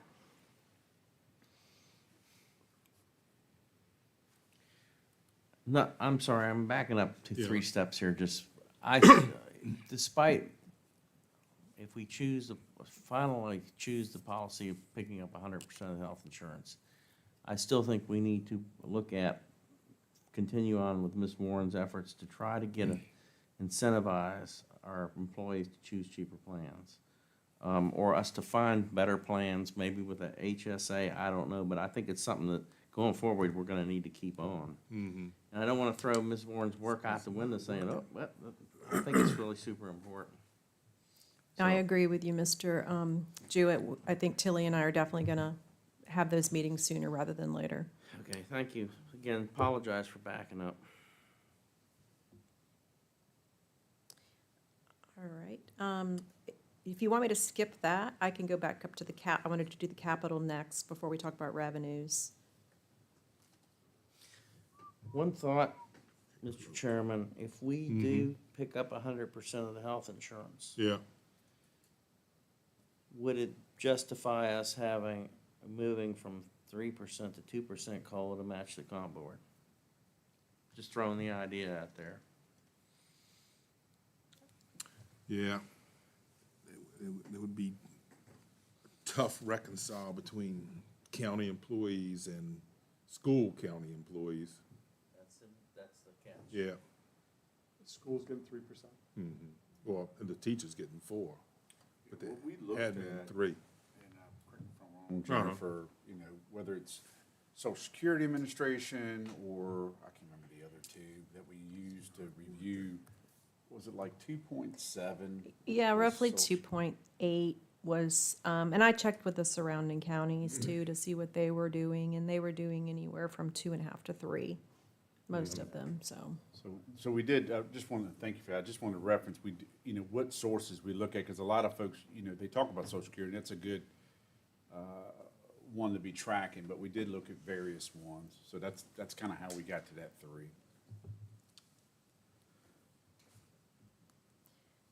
We can come back to Okay. those if you'd like. I'm sorry, I just was throwing that Yeah. idea out. Whatever the group wants to go with now, I'm fine. Want to do 3, do 3. Mm-hmm. All right, well, for now, we'll keep 3 in, and we'll say, I can say no to these. And we can always come back to all of these. The next, I'm gonna go over to the capital questions again. I think some of these are no-brainers. Do you continue to set aside the reassessment that we do every year of 50,000? That way we don't get hit with a large bill in year 6 when we have to do the reassessment. Any concerns with continuing to set that aside? And just for Jennifer's reference, I mean, I think the last one was just slightly over 300, I think maybe like 307.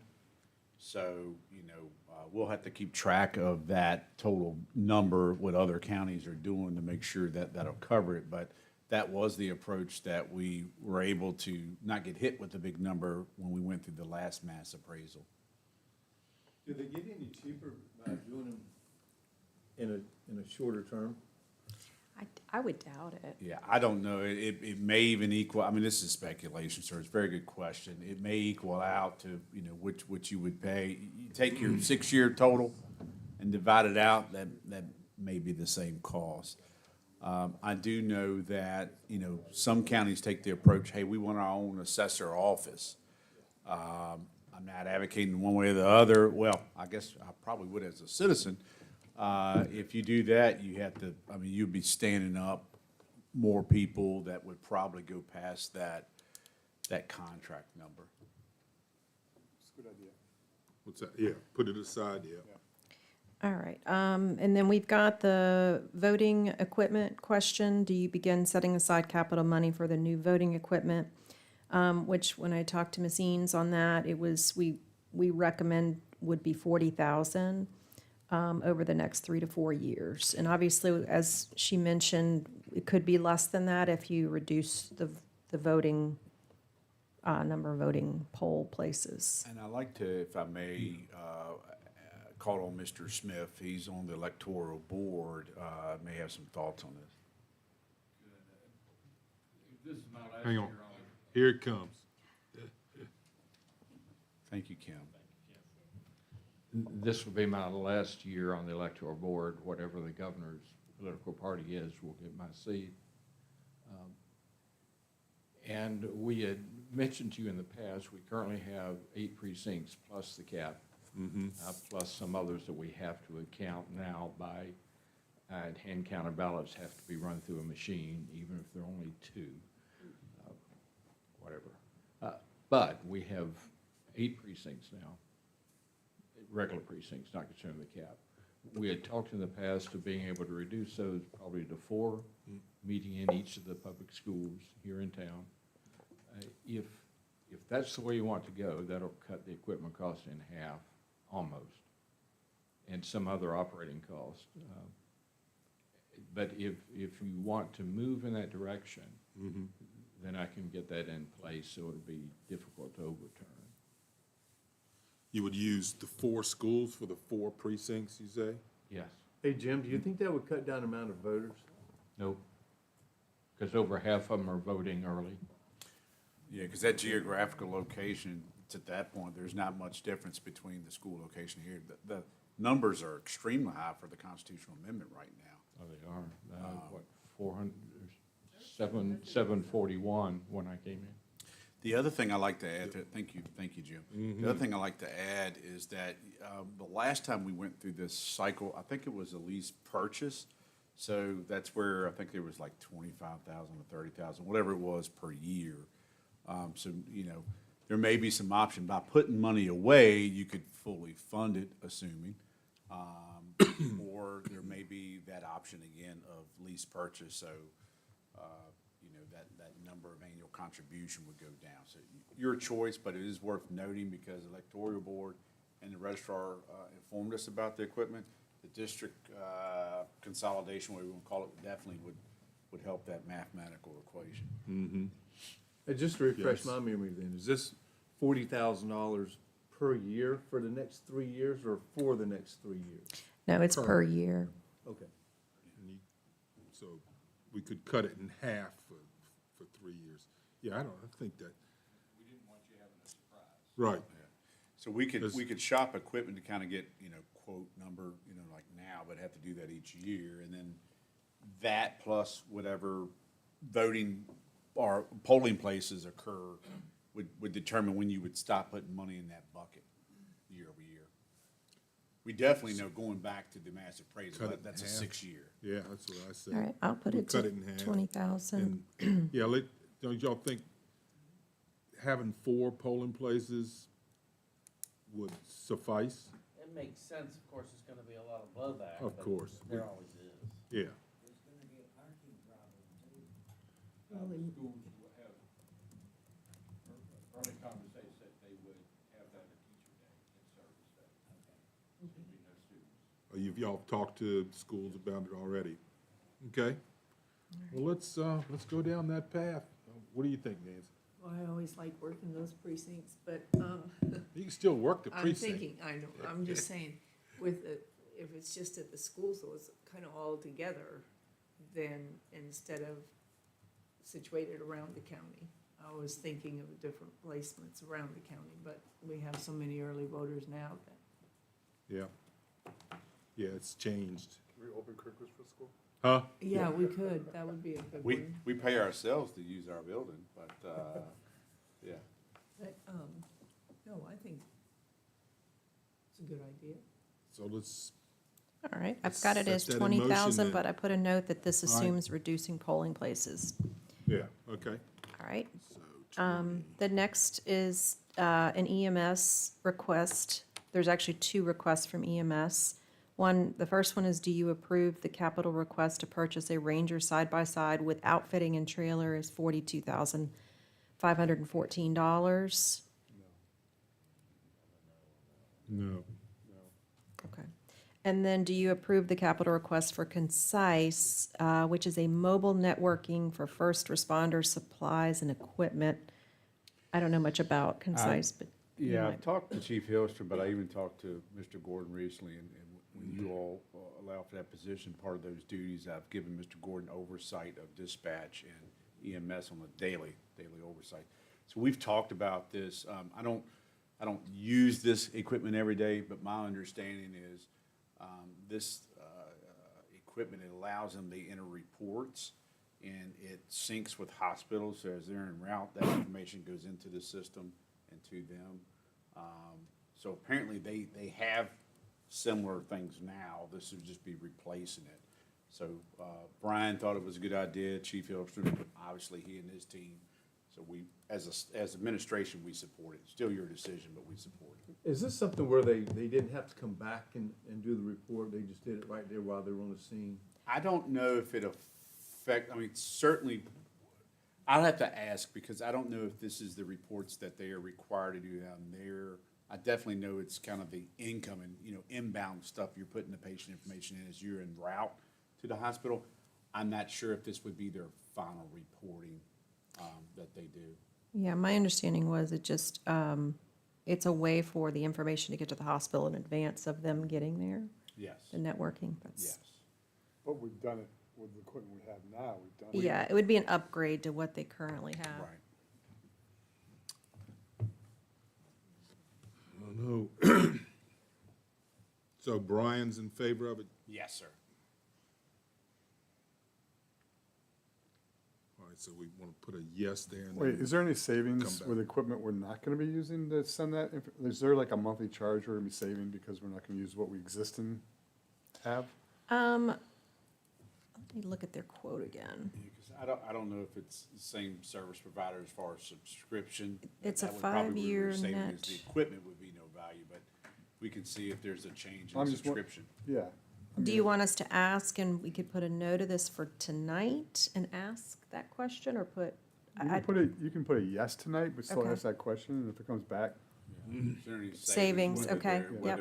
Whether it be equipment value, I don't think there is, but it's worth asking. Maybe that. not And then the equipment value. subscription side as Okay. well.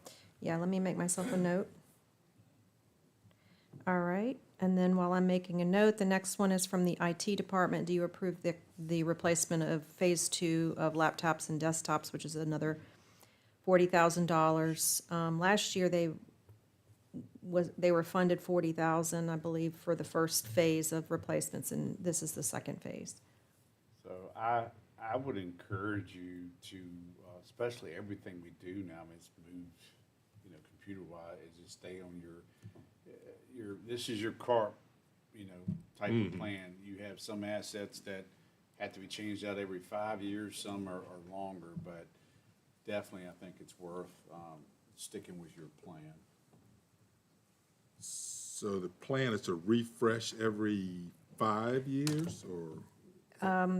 He has a schedule He's of, got a of, schedule. of desktops and laptops for Right. all county employees and what year they should be replaced, and this would Yeah, it Okay. follows follows replacement his schedule.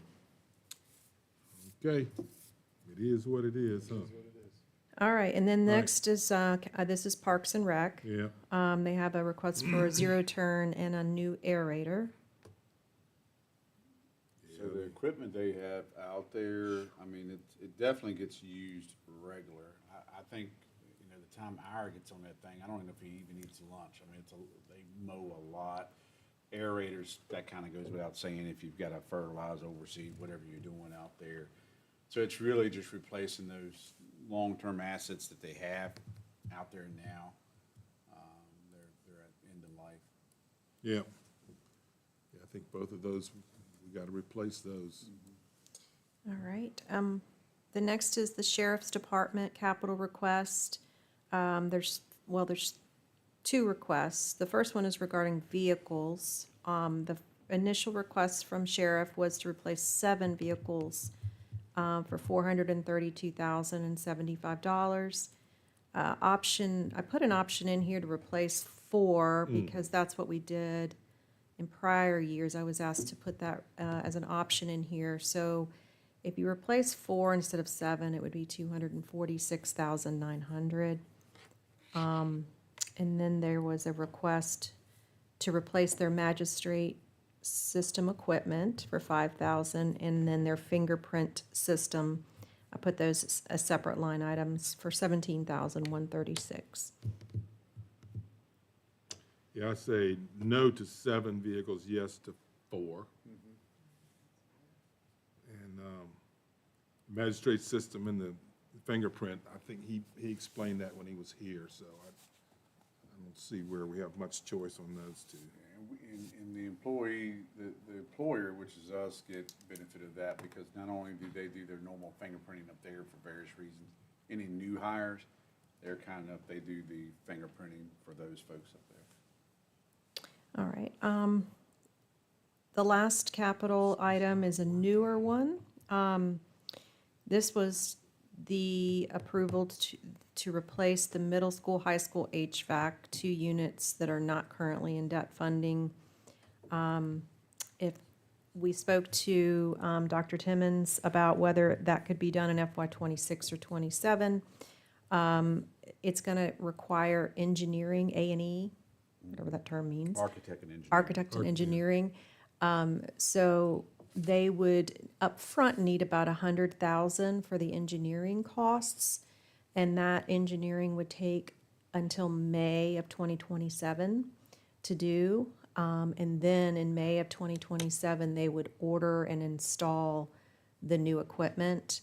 So what that means is for FY '26, they're going to make if it gets approved through their CIP group, they're going to make a request. The school board's going to make a request for $100,000 appropriation for the A&E for this year, FY '26, and then the $550,000 would be in the budget for FY '27. And then you need to add the 100,000.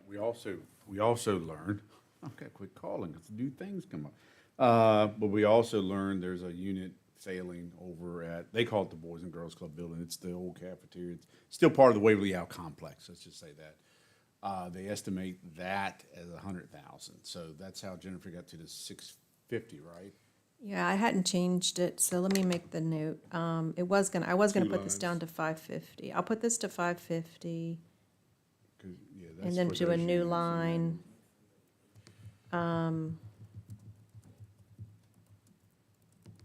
So this is the capital request to replace HVAC unit. Yeah, Yeah, absolutely. that's what we would recommend. At Earlier, Jennifer and I were Boys. talking, we were thinking about, again, return of funds, Keen, just request the board to do a budget amendment. I think this is less than 1%. Anything over that requires a public hearing. But, to go ahead and do that this year to hopefully lower the FY '27 overall amount, because it's a pretty big amount. But in talking with them today and understanding the architect and engineering and everything involved, that's why they came up with this recommendation. So look, nobody likes to have to spend the money, but we understand if you have facilities, things break, you gotta fix it, so. What's that? We haven't put in any revenues. Yeah, we haven't done that yet, yeah. Yeah, so with that, saying yes to those capital requests, the opening balance appropriation without raising any sort of taxes is $2,964,230.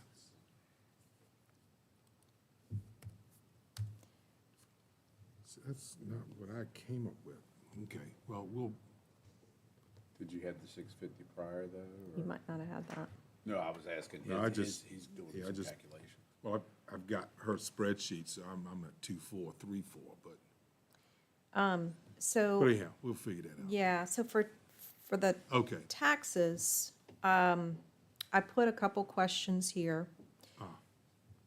The first one is real estate. I'm with you. The real estate tax increase of a penny would increase revenues by 275,000. And the real estate tax increase of 2 pennies would be 550,000. And then personal property tax, we're currently at $3.40. If you went to $3.50, it would increase the revenues by 175,000. And if you went back to the $3.60, it would increase by 350,000. And then the only other 2 revenues I put in here were recommendations by Davenport that we consider. One was the lodging tax increase, 1%, $50,000. The surrounding counties, Albemarle's at 8, Culpeper's at 2, Green's at 8, Madison's currently at 5, Orange is at 2, and Page is at 5. And then the meals tax, I don't recommend, but 5%, if you went to 5%, every 1% is $140,000. Currently, we're at 4% along with Orange and Green.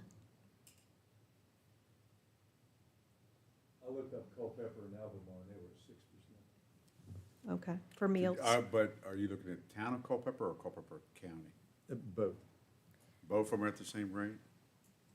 I'll put those notes in here. What did you say they were again? 6. But That's- Albemarle as well. Almar was talking about a real estate tax increase of 15%. Well, they're borrowing 113 million. What's the penny rate, though? I mean, because percentages is for headlines. What's the increase in there? Yeah. I'm against, Yes. I'm against the lodging and meals tax increase, just, it's gonna hurt our small businesses. Yeah, and the meals tax, those up there, the local, it's not including what the state slaps on it as well. You wanna hear some preliminary numbers? I'm not gonna sleep tonight. Yeah. But taking that, $2,964,230. Mm-hmm. Let's assume that that's the gap that we have to close. If we were going to appropriate 1.6 million like we did last year, that would leave us $1,364,230. That we gotta find. So if you take that and you were to, the personal property tax increase to 350 and that would add 175,000, or you would subtract 175,000. Then the residual, if you divide it by the $275,000 that you get for each penny increase in real estate tax, you're talking about over 4 cents increase in real estate taxes.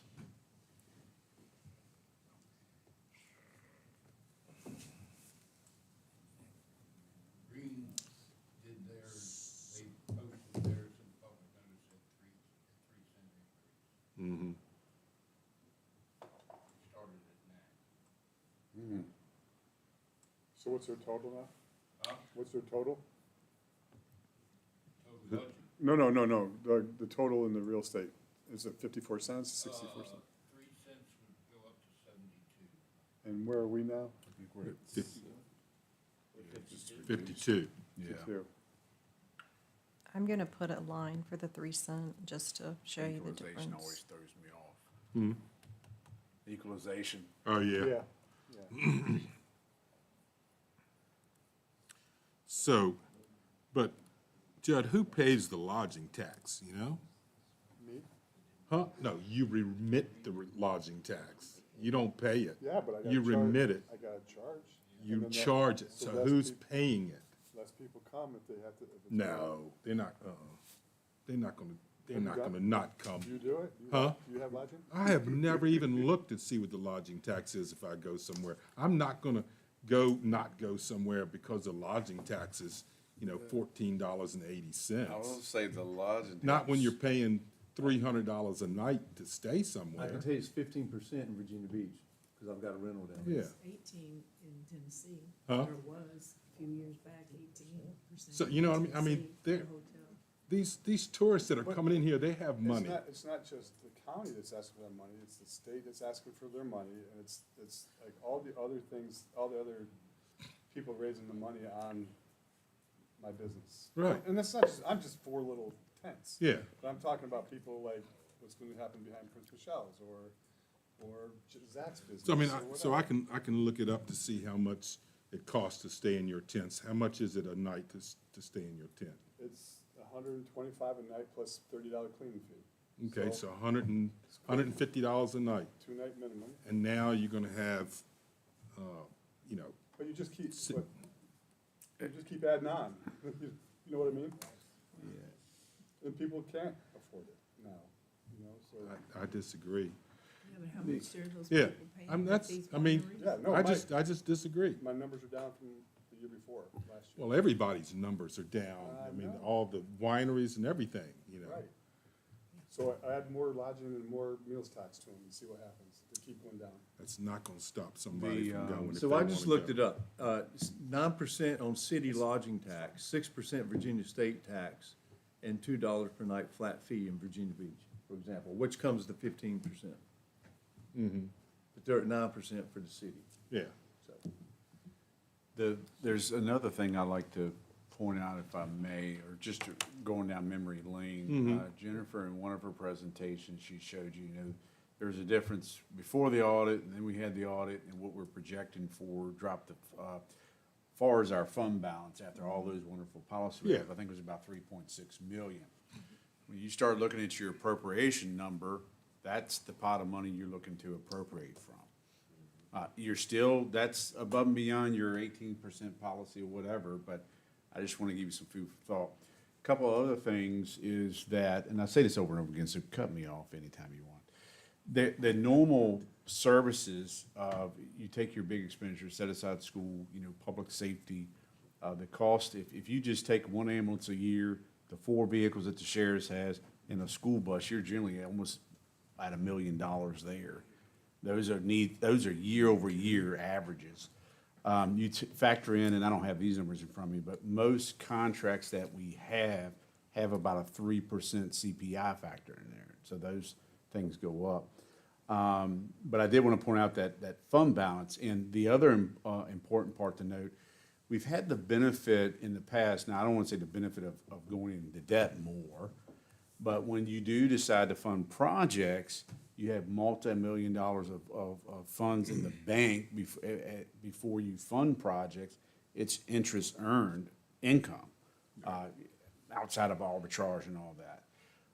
As those projects get completed, so the radio's off the board now, ARPA is gonna be coming off the board, I think, this cycle for the broadband. That was like 2.5 million.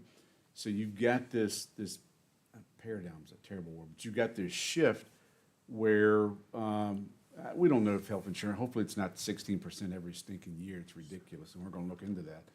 But you've got this shift where now money's, coming down in the bank, you're getting closer to being equal to your 18%, that's the 14 plus the 4% threshold. So that's not me sitting here, because I'm one of the few last people who would say, let's go raise taxes, do whatever, that affects all of us.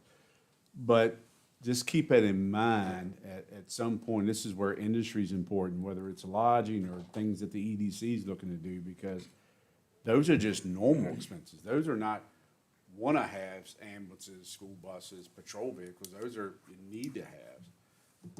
So just think about that, and I think that's why it was wise of Jennifer to put that in your packet, not suggesting to do a tax increase, but you could see what those revenues would bring. But those are some factors to consider, not only for FY '27, but what additional years will look like. Well, I'm not gonna, I'm saying this just stepping back and thinking about the stuff we did last year with the projections. And actually, the divergence in spending and income is showing it's pretty much on track, which we knew that was gonna continue to happen. That period, the early 2020s really hurt with the high inflation. We're now at a much higher level that's even increasing. But if we go back, and I'm gonna actually go back and rework the figures, I think if you adjust for real terms, inflation in real terms, our property tax rate is still way lower in real terms than it was 5 years ago. And I'm not saying, oh, okay, we got all this gap to fill up, let's raise taxes. But I think to put it in perspective is that, in fact, right now, even if we were to raise taxes in that range, we're still gonna be way under what the rate of inflation's been for, in real terms. Yeah. So I'm throwing that out there, and Mm-hmm. and I wanna redo the numbers, but, you know, we predicted last year, we were gonna start this divergence.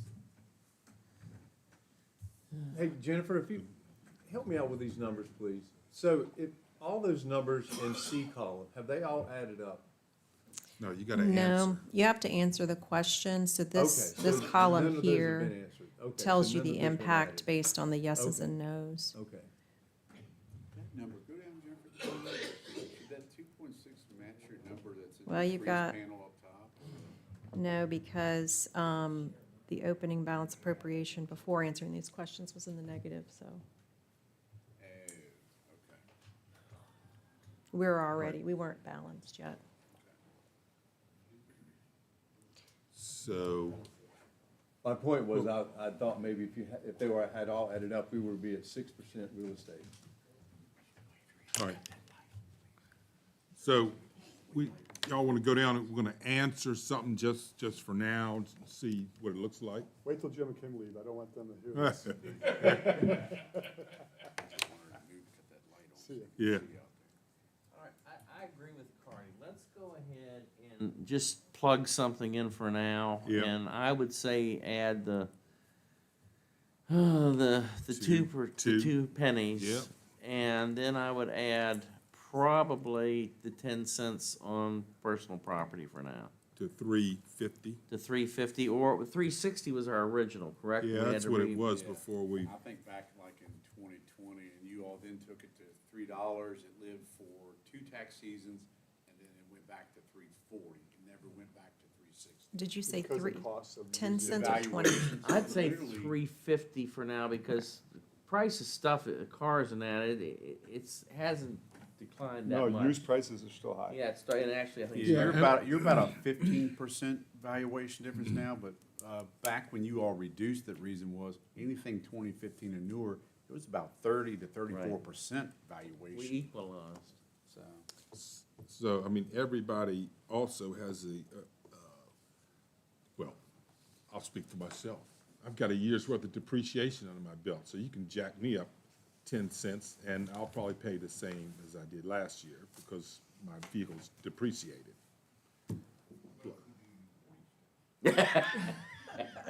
I'll pay you. Okay, so we're gonna put 10, go to 350. I mean, I'm a yes on the lodging tax, and I'm a yes on the meals tax. Judge, no on both. I think right now I have to side with Judd on this one. Should we increase, I think the reason that I am is because if we get that 1% school tax referendum, that's gonna jack those prices up by 1%. Say anything with sales tax. I think it's something we need to leave for now. Plus, we need more base for that. We need more. Anyway.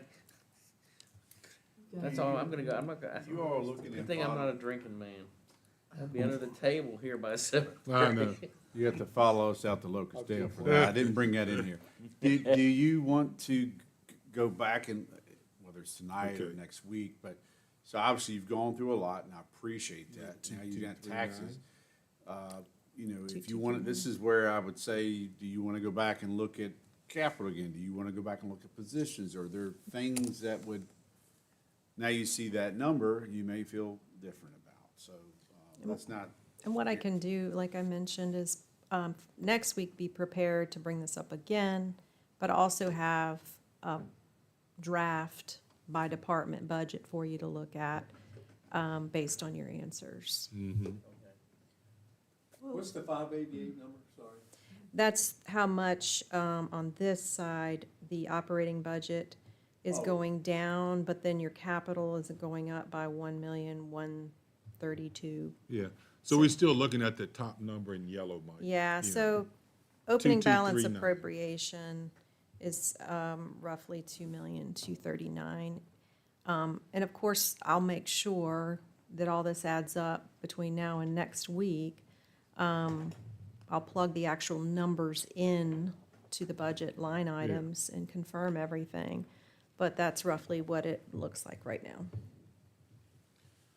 Well, Is there any That's chance kind of where I figured we were going. yeah, that the school budget would be less, but I don't know if anything that we have there. I'm Oh. just thinking about these school buses Did- and how much it we costs to didn't do run. that yet. Go ahead, I'm And sorry. how much it is for those school buses to run. I know the one that runs on our road is just right at empty. And it's just a huge bus. You don't and have, it's- yeah. And I'm like, is that something we look at, or?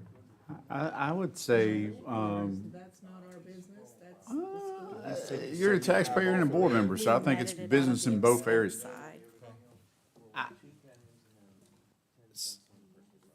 So the question from Supervisor Sharman was, she referenced a school bus, there may be school buses, definitely one she's aware of in her area that travels, and it's low capacity, if you will. Is that something that we should look at or ask the school? I think it's a fair question. What I do know is they being in school at one time, I forget the maximum capacity bus, but we have some buses that are, I don't know if they're 40 or 50 passenger buses, to moving up to a larger capacity so they can consolidate routes. I don't know if they've committed that or not, but we certainly, staff can take your concern or question to them and get a response for you. I just wonder about that, even if we went to a smaller size bus in some of those areas, there just not as many children as there were back when you were on that cheese Surprised me, wagon. Nancy, when I picked up my granddaughter from Waverly last week, there were 5 school buses that picked up kids and they weren't even half full. Right. 5 Oh, yeah. school, but there was a mile-long line of parents picking up their kids. But then they go to the high school. Yeah, I mean, but you only have, I remember when Most of the that, high there school used to drive be from 10 or South 15 buses go through Waverly to pick kids up, and then go the other. They're all rotating. They stage. Yeah, they're, And then go to the other 3 schools. and some, Ones that start at the other 3 schools, then go to Waverly. yeah, they So rotate they might be around. full with that. Yeah, I mean, I don't know. But bottom line, they are, yeah, they're not full, but, it's not like you can go trade them in on a smaller bus tomorrow either, so. I do know they were short on drivers at one time, because I think some teachers drive, You only got picked up if you were going to the doctor's. Correct. You rode the bus. Right. yeah. Well, you- Hey, Jim, things have changed. What have they though? I'll put a version of this in the Dropbox folder for anybody who wants to see this, so. Between now and next week, you'll be able to see our answers. I'll Yeah. make sure you can see them, and that way, if you want to think about them again before next week, you can. That means I won't be dreaming about it anymore. That's I right, don't have to worry about it. that's right. There's a big gap to close, Ms. Sharman, so I don't know. Yeah, I know I have nightmares. I mean, Oh, I was shooting for 1.6, That capital. It's that big $650,000 capital that threw. Yeah, let's a talk lot. about that just a minute. So if this A&E is gonna take until May of 27, then why yeah. wouldn't they install it over the summer, starting, on July 1st of 27 or in FY 28? So their schools usually let out like the second week in May. Yeah, So I think they're trying to time that, because they usually go back into school like, I think the second week of August. So I don't know if, we can ask this, I don't know if the objective is to order the equipment in May. They feel confident that the ordering and receiving and installation can occur over that time. I think maybe a strategy that you may or may not be alluding to, I might be putting words in your mouth, is whatever they do, can they work with their vendor to invoice us July 1? Right. Versus June 30th or push it to before? FY 28. Is that what you're suggesting? Uh-huh. We can ask. Definitely will Thoughts on ask that between now and next week. With, yeah, right, with 2 cents. I think we used that strategy on Waverly Yow, their recent, fresh air. Enlarging.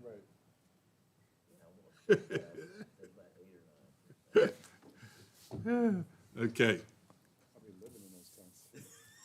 Y'all, wah. Listen to you. If I had your Let's money, leave I here wouldn't even friends. be Come on. working. So we will ask the schools that and see if that's a possibility. Want to go get a beer? Okay. You're gonna cut it tonight. All right, are I'm we good. there? Thank you for your extra time tonight. It's Okay. helpful for me. Thank you, Ms. Warren, Is there any, It's a fabulous job. I told him to do, yeah. Any public comment? Kim, you got something to say? Just Gracie's on, but I will say on YouTube, you've had 100 views so far. Good heavens. We're gonna need Nice. a escort to leave here tonight? Very well, so we have no closed session, so I'll entertain a motion to adjourn. Move to adjourn. All in, any further discussion? With you. You All might in want favor, that say for aye. the road. Aye. Any opposed? Okay. Chair votes aye, yeah. Don't forget. Wanna stay a little bit longer? No. Still late, I- Nancy, you're an aye to adjourn, right? Okay.